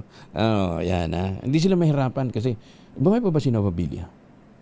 Ayan, nandiyan pa, karamihan ng mga cash. Ang wala na si Babalu, diba? Magandang umaga, Pilipinas! Gusto mong gumanap, Ray? No. Si Ma'am Chanel Dominguez ng Pag-asa, kasama na natin. Ma'am Chanel, good morning! Magandang umaga din po sa inyo, Sir Angel, at magandang umaga din po sa ating mga taga-subaybay. Para sa ating weather update, wala naman tayong minomonitor na namang bagyo or low pressure area sa loob at labas ng ating Philippine Area of Responsibility. Posible pa rin po yung mga pag-ulan dulot ng easterlies sa Western Visayas, Negros Island region, Zamboanga Peninsula, Barm at Palawan. Para naman sa Metro Manila at nalalabing bahagi ng ating bansa, maaliwalas naman na panahon ng ating aasahan, pero posible din po yung mga isolated rain showers o kaya localized thunderstorm, lalo na po sa hapon at sa gabi. Para naman sa ating heat index ngayong araw dito sa Metro Manila, 38 to 39 degrees Celsius, at ang pinakamataas na rin posibleng may tala ngayong araw ay 44 degrees Celsius dito sa May Dagupan City, Pangasinan. Yan po muna latest dito sa Pag-asa Weather Forecasting Center. Chanel Dominguez po, magandang umaga. Ma'am Chanel, bukod sa Dagupan, ano pang po pwede na magmabot ng 44? Sumunod po dito, 43 degrees Celsius. Dito ito sa Isinait, Ilocos Sur, Lawag City, Ilocos Norte, Bacnotan, La Union po. Napudo talaga dyan sa Ilocos. So, Yes po. Ang Baguio, kumusta ang temperatura? Sa Baguio naman po, inaasahan po natin 17 to 25 degrees Celsius po. At least malamig-lamig sila, no ha? Opo. 17 to 25. Yes po, yun namang init po nila posible, 26 degrees Celsius po. Dito sa Tagaytay? Sa Tagaytay po, posible po 17 to 26 din po. 17? 17? At least malamig-lamig. Ano yan? Usually bandang madaling araw? Opo. 17? Sige. Ma'am Chanel, thank you. Good morning. Salamat din po. Si Chanel Dominguez mula po sa Pag-asa. Maganda umaga, Pilipinas! Epektibo na ngayong Lunes, May 4, ang province-wide gun ban sa Cebu. Para naman sa ASEAN Leader Summit na gaganapin May 7 hanggang 8 yan sa Lapu-Lapu City. Magtatagal ang naturang opisyal na gun ban hanggang alas 11:59 ng gabi sa May 11 bilang bahagi ng mas pinaigting na seguridad sa lalawigan para nga po sa Leader Summit ng Association of Southeast Asian Nations. Ayon kay Police Regional Office Central Visayas, tanging ang mga tauhan lamang ng Philippine National Police, Armed Forces of the Philippines at iba pang law enforcement agencies na naka-uniforme at nasa official duty ang maaaring magdala ng anumang firearm habang umiiral ang gun ban. Samantala, 10,200 na mahigit na mga security personnel naman at logistical units ang idineploy na upang tiyaking maayos at mapayapang maidaos ang ASEAN Summit sa Cebu. Bagamat walang namomonitor na namang direktang banta, tiniyak naman ng PNP, nakahanda ang kanilang contingency measures simula pa noong nakaraang taon. Magpapakalat nga ng mahigit na 7,300 security at emergency personnel ang pamahalaan para sa seguridad ng 48th ASEAN Leader Summit 2026. Gaganapin yan sa Lapu-Lapu City, Cebu, May 7 hanggang May 8. Formal na inilunsad ang deployment sa Mactan Shrine sa Lapu-Lapu City kung saan nakabantay ang mga tauhan mula sa Philippine National Police at Armed Forces of the Philippines. Pinangunahan ni PNP Chief Police General Jose Melencio Nartates Jr. ang pagsasagawa ng aerial inspection sa Central Visayas upang matiyak ang kahandaan sa mga ruta, venue at mga security areas. Aktibo rin ang Task Group Central Visayas para naman sa seguridad, traffic management at emergency response habang naka-code blue alert ang mga ospital. Ang Pilipinas ang kasalukuyang chair ng ASEAN ngayon 2026. Maganda umaga, Pilipinas! 16 na minuto na makalipas sa alas 5 na umaga.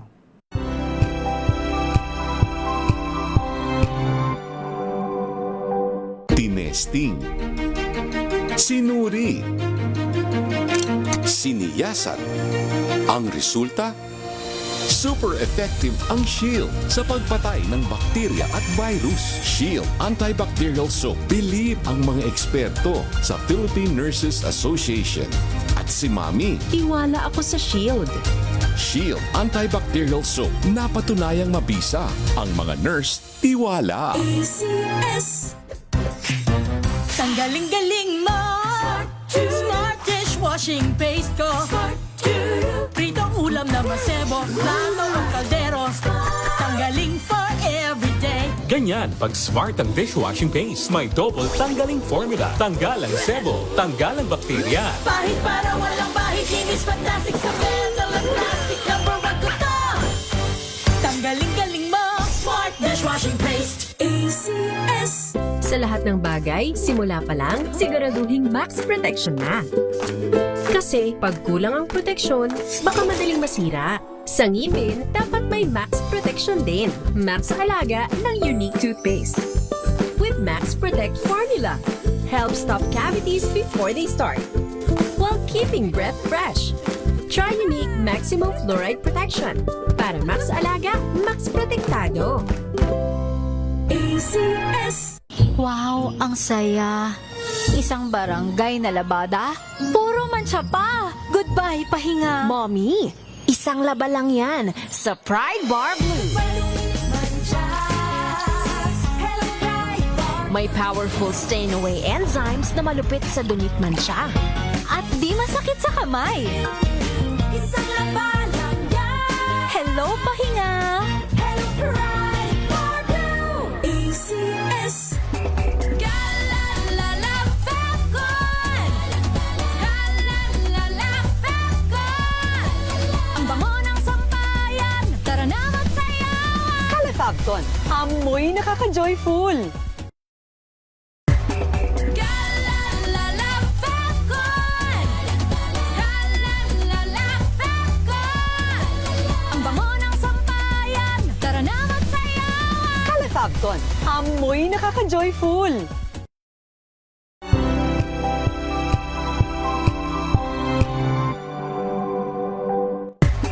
Galalala, Falcon. Galalala, Falcon. Ang bango ng sampayan, tara na magsayawan! Calefabcon, amoy nakaka-joyful.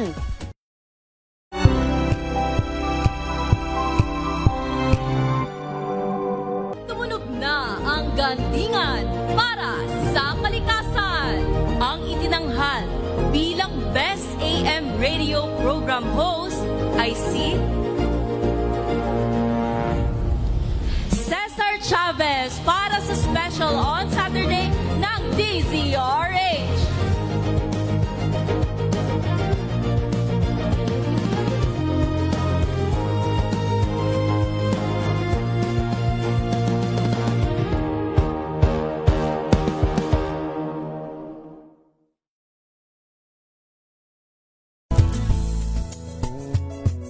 Number 1 na naman ang inyong DZRH sa latest survey ng Kantar Media na inilabas nitong January 2026. Hindi lang sa Metro Manila, kundi pati rin sa Mega Manila.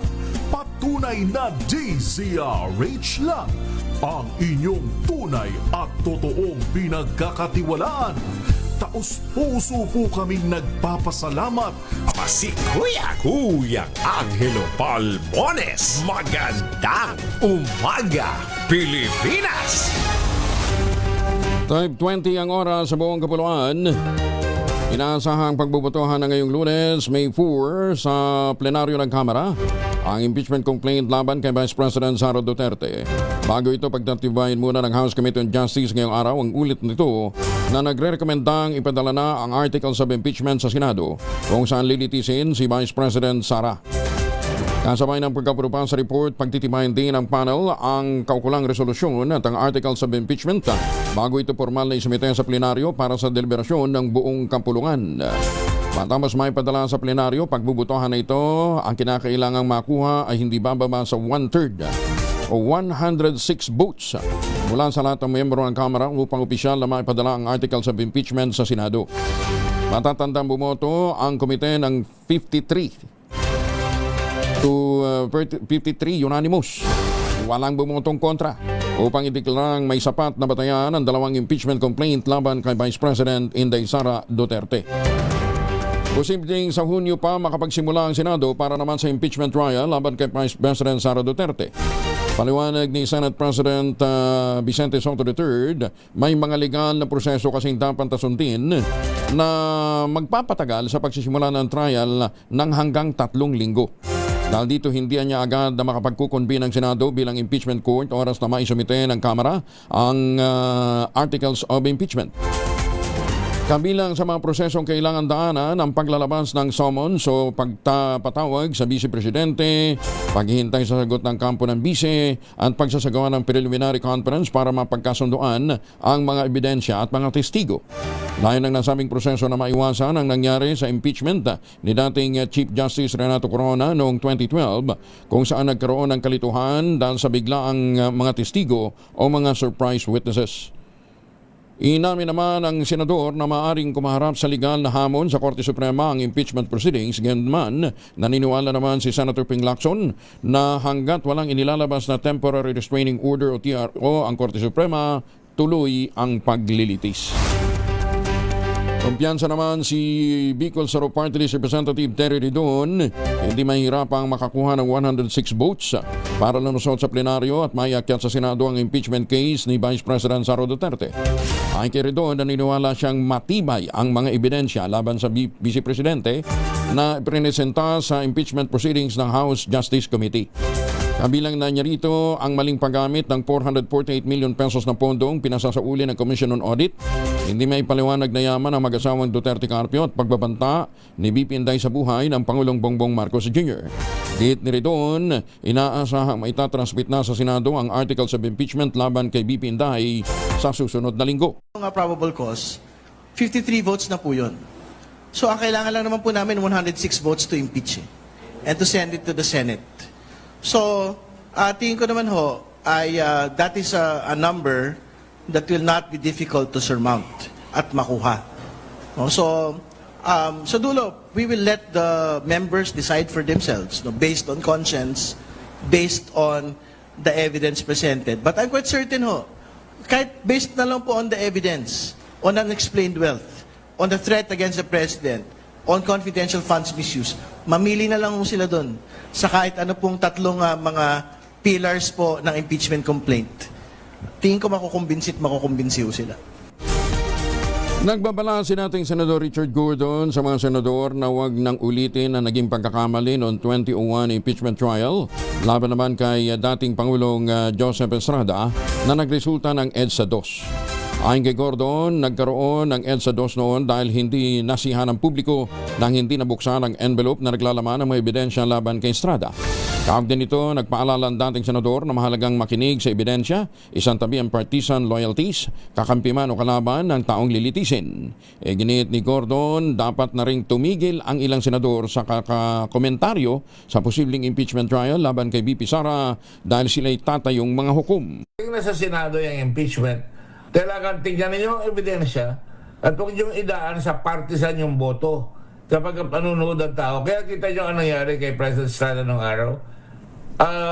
Nagkaroon ng EDSA 2 dahil hindi happy yung tao na hindi nabuksan yung envelope, nagkaroon ng EDSA 2. Lalo na ngayon, 85% want to see may impeachment proceeding kay Vice President Sara, dapat talagang tuluyan ng tao yan at tingnan. At even yung mga tao, huwag kayong uhusga. Hindi porque, oy maganda yan, kaibigan ko yan, tinulungan ako yan. Hindi. Pag mali ang inyong public official, dapat kayo mismo ang magsasabi, hindi na dapat paraanin yan. May bayad na ang pagdaan sa Segment 3B ng Cavitex C5 Link simula bukas Mayo 5. Ito ay makaraang pahintulutan ng Toll Regulatory Board ang pangungulekta ng toll sa mga dumaraan sa Segment 3B matapos ang mahigit isang buwang free pass mula ng buksan noong Marso 30. Kaag din ito ang mga motoristang dadaan ng Cavitex C5 Link mula Taguig patungong Sukat Road o vice versa ay obligado ng magbayad ng 59 pesos para po sa Class 1. 117 pesos naman sa Class 2 at 176 pesos para sa Class 3. Para naman sa mga magmumula sa Taguig papuntang Rojas Boulevard o sa Pote, abay kinakailangang magbayad ng toll na 97 pesos para sa Class 1 vehicle, 194 para sa Class 2, 291 para naman sa Class 3 vehicles. Ang Cavitex C5 Link Segment 3B ang nagkukonekta sa Manila-Cavite Expressway at C5 Road sa Taguig dahilan para mabawasan ng 15 minuto ang dating karaniwang travel time na 1.5 oras. Ay naku, at muli paalala ho natin sa mga nagmamaneho lalong-lalo na sa mga bus, naku, mag-iingat ho kayo. Baka kasi kung minsan kahit anong ingat ho na nagdadrive ng ibang sasakyan, kung inaantok naman ho yung driver, baka tapos nagmamadali pa, makakadisgrasya ho kayo. Mabuti na lang, kalmado ho tayo kanina at nakabalik ho tayo kaagad sa ating wisyo, matapos tayong mabangga ng isang bus ng, ano ba yun? Northwestern University ba yun? Oo, mukhang may excursion yata yung mga bata. Nagmamadali. Hindi natin alam kung saan sila papunta. Nagmamadali yung driver, ayun, hindi nakalkula, tumama. Malaki yung damage. Buti na, siguro naman may insurance siya. Sabi ko, insurance na lang. wag na, magdudulot pa tayo ng pera. Tsaka madidelay pa ng husto yung mga bata eh. Kung may insurance naman, di ba? Police report lang naman kinakailangan dyan. Magpalitan na lang tayo ng insurance. Bayaran mo na lang yung insurance at tsaka yung participation. Maganda umaga, Pilipinas! Ganun talagang life. O, kahit anong ingat mo, kung talagang hindi nag-iingat naman yung ibang motorista, nagmamadali, ayan, mapiperwisyo ka. 28 na makalipas ang alas 5 ng umaga. Aba, para ho naman sa mga suki natin pabalik ho ng Pilipinas, kung kayo po nasa magbibiyahe at magpapasalubong, wag na pong imported na tsokolate. Meron po tayong tangerine chocolate. Ang tangerine chocolate po ay produkto ng mga magdiniyog ng mga magsasaka dyan po sa lalawigan ng Quezon. Sa tulong po ni Dr. Helen Tan, yung po mga planting material ng kakao galing Davao, hinakot po yan para maitanim dyan po sa lalawigan ng Quezon. Kaya ngayon ay nagpuproduce na ho sila ng dekalidad na cacao beans, pinoprocess para maging tangerine chocolate. Available yan sa 0919-095-5935. Ulitin natin ha, 0919-095-5935. May mahigit 10 variants po ang tangerine chocolate ha. E-check po ninyo sa tangerinechocolate.ph. Ang mga raw material niyan, galing din po sa ani ng ating mga magsasaka. Sabi nga po ni Dr. Helen Tan, sino ba pagmamalasakit sa Pilipino, kundi ang kapwa Pilipino. Kaya sa bawat tangkilik natin ng tangerine chocolate, pinalalakas natin ang loob ng ating mga magsasaka. Pinalalakas natin ang ating lokal na ekonomiya. Tangerine chocolate, 100% gawang lokal, but taste and looks global. Tinulungan ito ng DTI at ng DOST. Tangerine chocolate, 100% gawang atin. Pakiusap ni Dr. Helen Tan, atin po ito sanang tangkilikin. Maganda umaga, Pilipinas! Nakikiramay nga po si Undersecretary Charles Calima at ang mga opisyal ng San Miguel Security Group na pinungunahan ni retired Brigadier General Romeo Ber, retired Brigadier General James Brillantes, sa maagang pagyaon ng anak ni dating PNP Chief, Police General Nick Bartolome, si Nicar Noemi Bartolome Ramos. 39 years old. Ang uwi nila galing Singapore, baka mga Thursday pa kasi may mga inaasikaso ba doon. Nakikiramay po ang buong class Mapitagan sa pagyao po ng anak ni President Nick Bartolome ng Class 80 ng Mapitagan. Maganda umaga, Pilipinas! 39 years old lang. Ay, alas 5:30, ang oras sa buong kapuluan.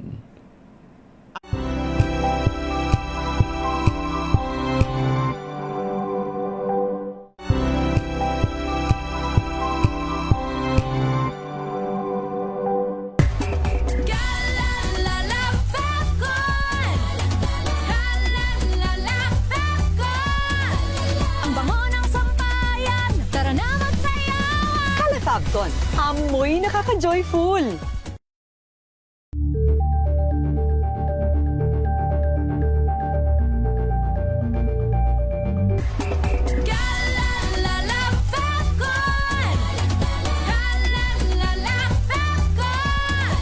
Ang bango ng sampayan, tara na magsayawan! Fabcon, amoy nakaka-joyful! Maulan man, no worries na amoy kulong ang damit. Charm Fabcon, bangong kumakabloom, tanggal amoy kulong sa bango ng Charm. Kaya gamit ko, Charm Fabcon with Bloom Fresh Technology. Kills 99.9% of kulob-causing bacteria. May aroma burst pa of thousands of flowers and berries. Ang sampay sa loob, no amoy kulob. Bangong kumakabloom sa Charm. Charm Fabcon. ACS.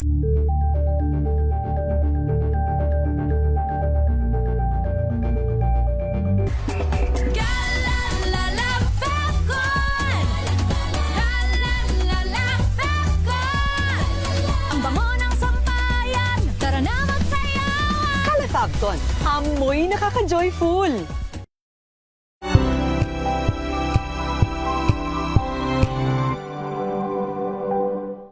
We've got you covered. From the hottest hits, exclusive interviews, kilig to the bones fan meet experience, and hataw performances of your favorite stars. Saturdays, 12 noon, dito lang sa DZRH TV. Sa inyong patuloy na pagtitiwala dahil ang DZRH, una sa Pilipinas, una sa Pilipino. Saan ka man sa mundo, tayo Pilipino. Curious ka ba sa maraming bagay? Kami na ang bahala dyan. Aalamin, tutuklasin at bibigyang linaw namin ang mga katanungang bumabagabag sa inyong isipan. Sa programa kung saan ang bawat sagot ay galing lamang sa mga eksperto. Ang Expert's Opinion, tuwing linggo 3:00 ng hapon, dito lang sa DZRH TV.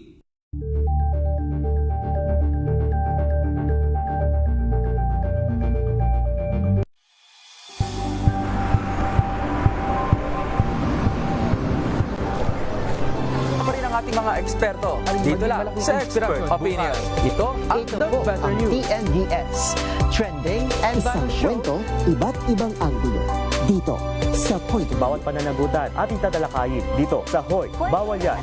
Pilipino, dito lang sa DZRH. Match sa mga entertainment and lifestyle. Ito ang MBC TV Network News. Una sa Pilipinas, una sa Pilipino.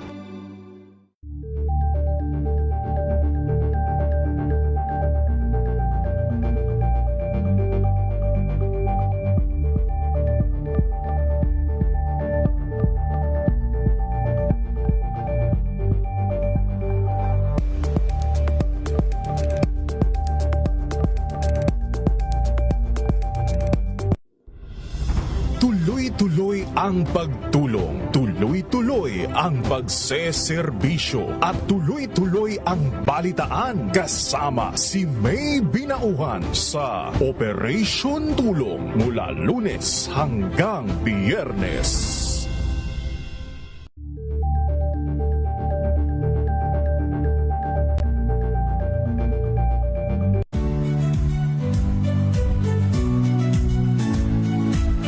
Magandang araw mga kaibigan.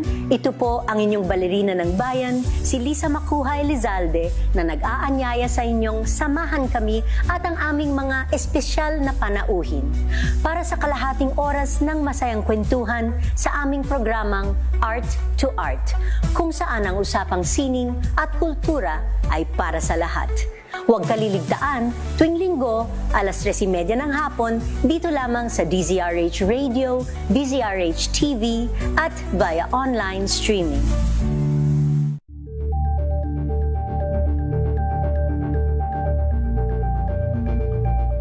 Tambalang Anthony Taberna at Jerry Baha ang gigising sa inyong umaga dahil lalatay ang humahagupit na diskusyon at komentaryo Lunes hanggang Biyernes sa 2x2.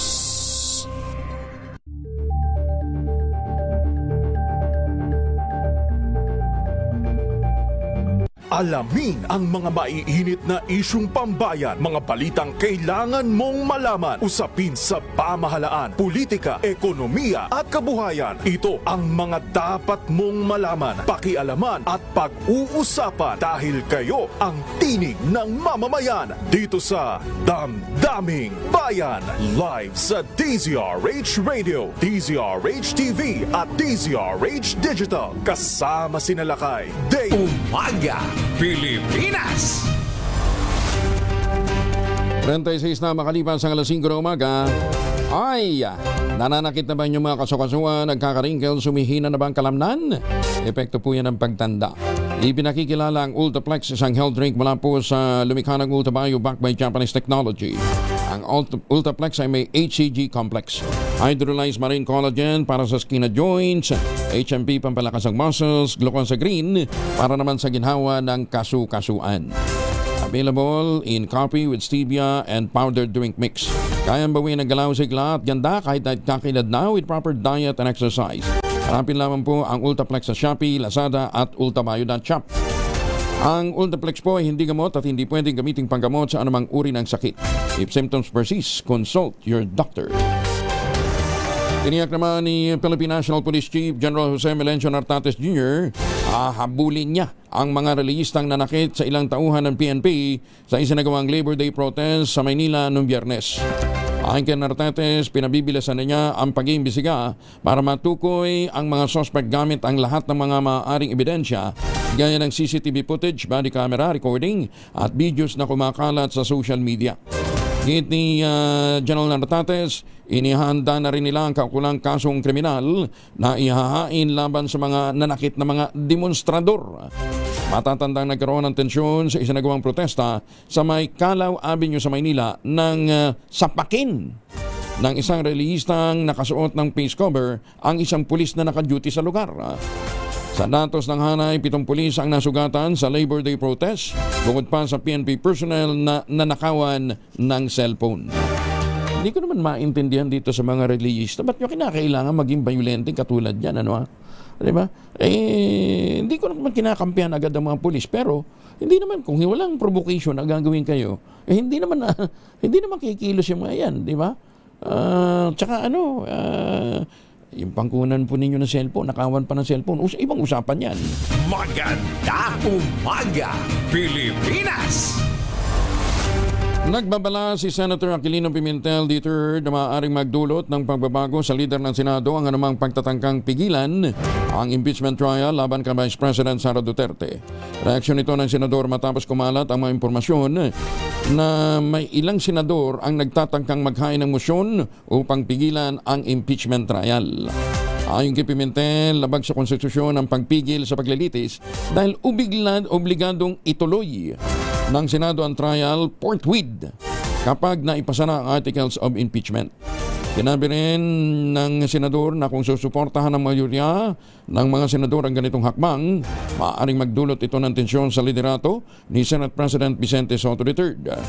Tiwala naman si Senator Coco na ipagtatanggol ni Soto ang tamang proseso.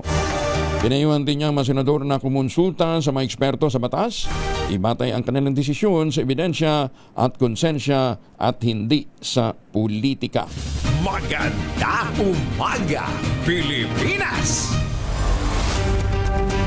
Tinawag naman ni Tingog Party List Representative Judas Isidre na intriga lang ang impormasyon na ilang membro mano ng House Justice Committee ang tumatanggi na ngayong pirmahan ang report na nagpapatibay na may probable cause ang dalawang impeachment complaint laban kay BP Inday Sara. Paliwanag ni Isidre, hindi naman kailangang mangalap ng pirma sa pagpapatibay ng House Committee report dahil ang chairman lang ang lalagda rito at saka pagbobotohan ng mga miyembro para sa formal na pagsusumite sa plenaryo. Ginit ni Isidre, malinaw na walang alam sa regulasyon ng Kamara ang mga nagpapakalat ng naturang fake news at paninira lamang ang motibo nito.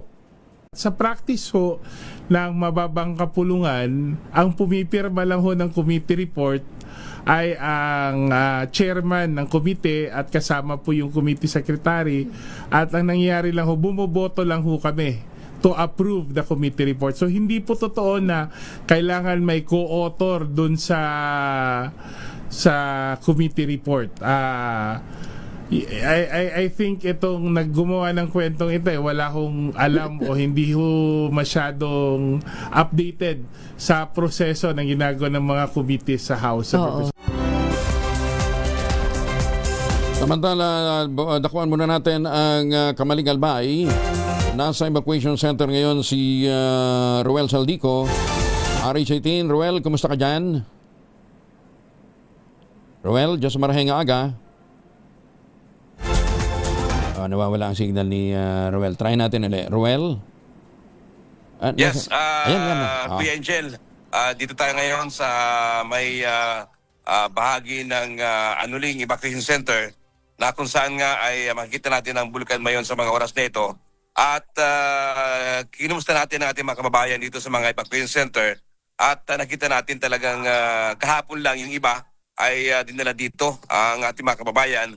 Dahil nga talagang napakakapal na asphalt yung pagbagsak ng abo doon sa may malapit sa may 7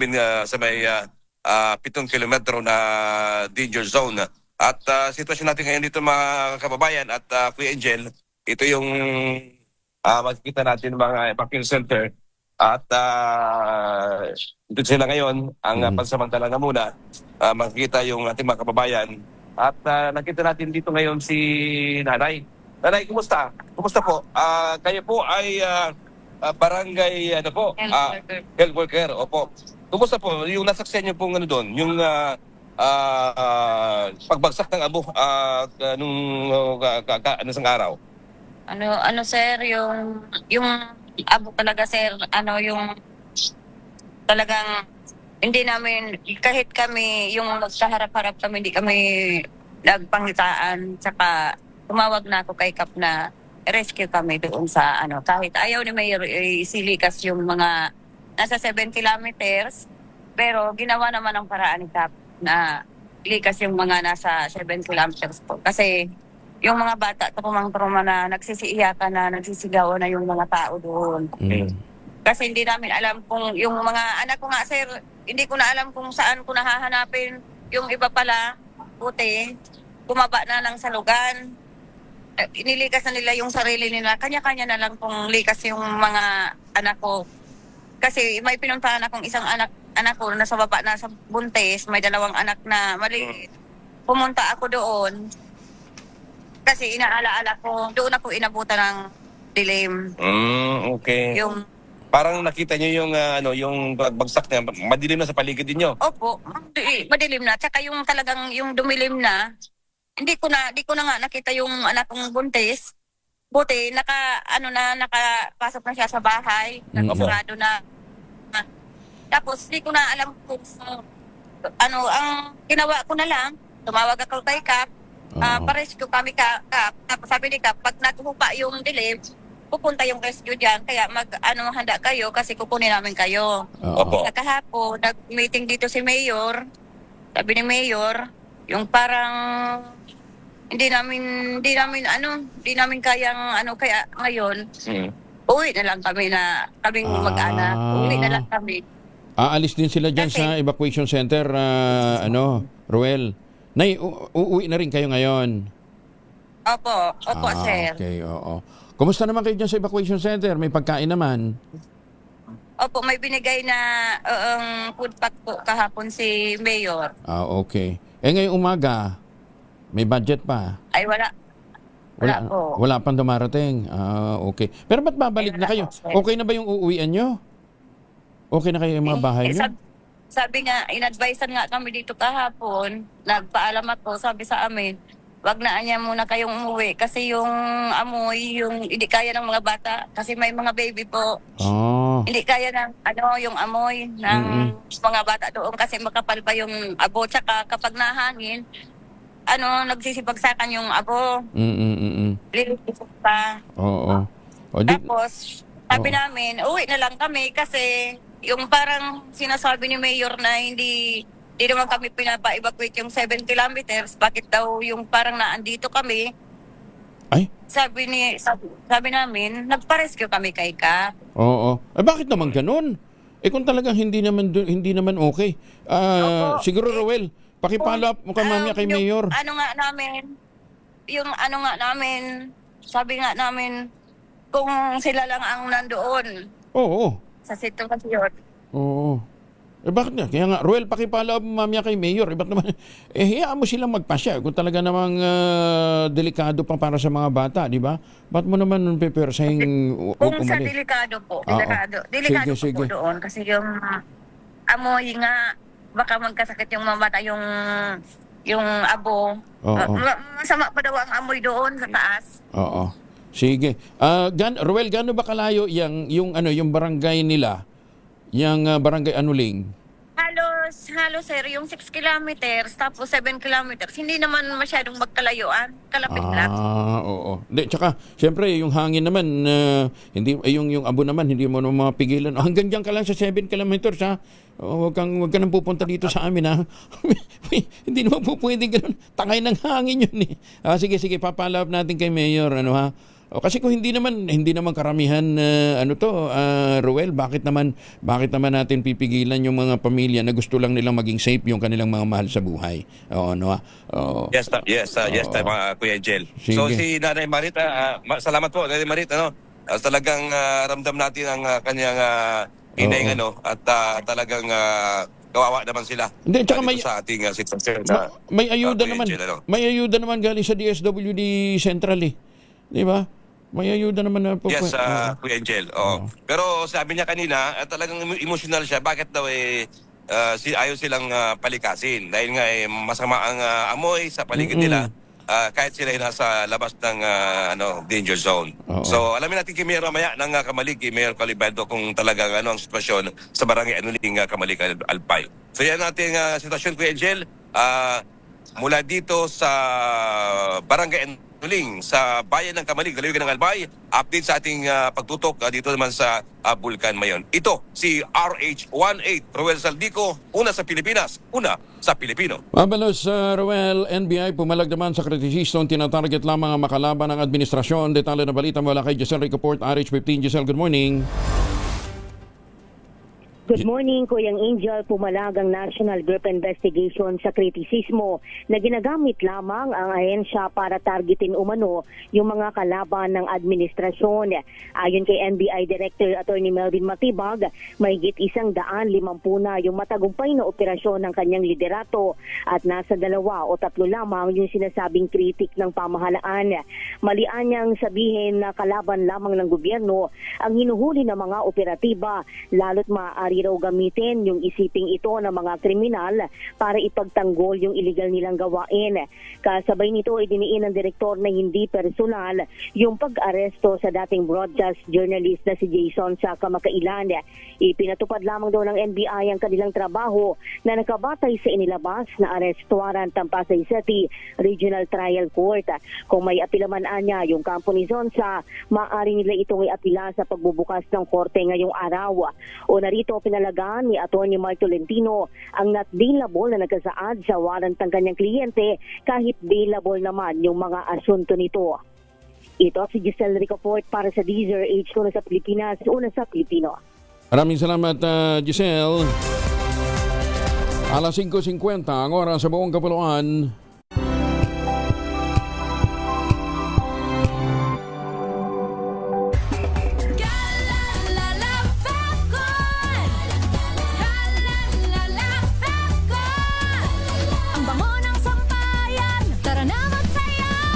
Fabcon, amoy nakaka-joyful. Hello, Washi! Laundry day na naman! Yay! Anong meron? Mancha ng chocolate, putik, may libag pa! Kaya natin yan! With Pride Washing Machine Detergent, may triple stain-away formula. Tanggal ang makapit, madikit, at madupit na dumit mancha. Kaya easy-easy ang labada. Mula noon hanggang ngayon! All you need is pride. All you need is pride. ACS.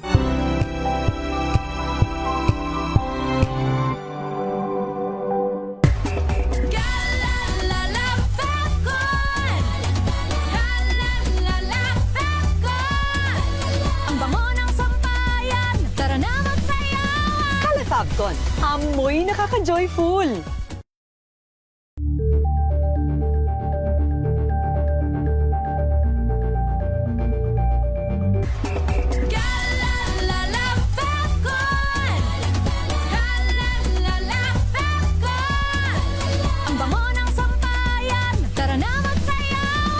Fabcon, amoy nakaka-joyful.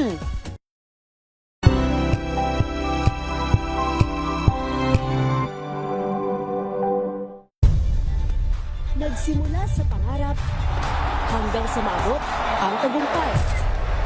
Iba't ibang kwento, iba't ibang mukha ng atletang Pilipino.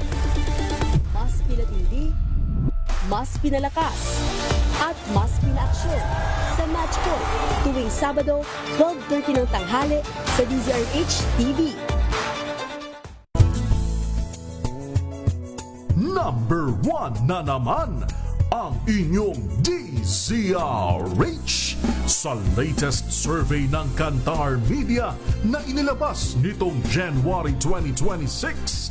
Hindi lang sa Metro Manila, kundi pati rin sa Mega Manila.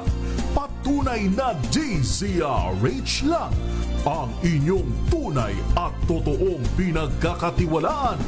Taos-puso po kaming nagpapasalamat sa inyong patuloy na pagtitiwala dahil ang DZRH, una sa Pilipinas, una sa Pilipino. Saan ka man sa mundo, tayo Pilipino.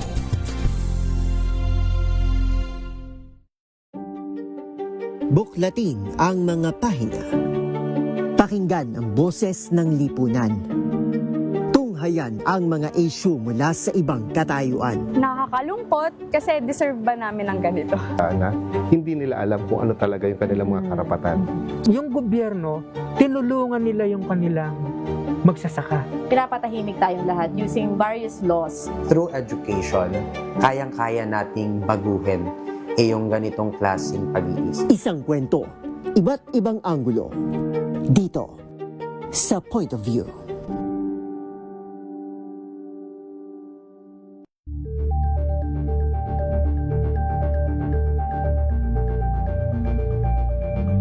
We've got you covered. From the hottest hits, exclusive interviews, kilig to the bones fan meet experience, and hataw performances of your favorite stars. Saturdays, 12 noon, dito lang sa DZRH TV. Maga Pilipinas! 54 makalipas ang alas 5 ng umaga. Sana po'y maganda nga po inyong umaga. Lunes ngayon. Bukas pa ang price adjustment ng gasolina. Armed Forces of the Philippines pinuri ang tagumpay ng atin ito mission sa gitna ng presensya ng Chinese warship. Detalye ng balita mula kay Edniel Parosa, RH52. Edniel, good morning. Binigyan pugay ng sinatahang lakas, Kuya Angel, ang civilian vision ng Atinito Coalition sa Pag-asa Island. Ayon kay AFP spokesperson for the West Philippine Sea, Roy Vincent Trinidad, higit pa sa simbolikong akbang ang pagtatayo ng watawat ng Pilipinas sa Sandy K2. Ani Trinidad, patunay ito na maliban sa pagiging strategic area, mahalaga ang West Philippine Sea para sa mga mangingisda at lokal na komunidad ng munisipalidad ng Kalayaan. Tagumpay na nakapag-jet ski patungo Sandy kay ang grupo na atin ito sa kabila ng tila pananakot at pagharang ng People's Liberation Army Jiangkai 2 class vessel na may hull number 525. Sabi ng atin ito, lumapit ito ng hanggang sa 1,000 yards sa isa sa kanilang bangkang ML Chowi na may 2 nautical miles lamang ang layo mula sa isla ng Pag-asa. Bukod pa ito sa 3 China Coast Guard vessels na nakabuntot umano sa civilian mission kay teritoryo ng Pilipinas ang naturang lugar.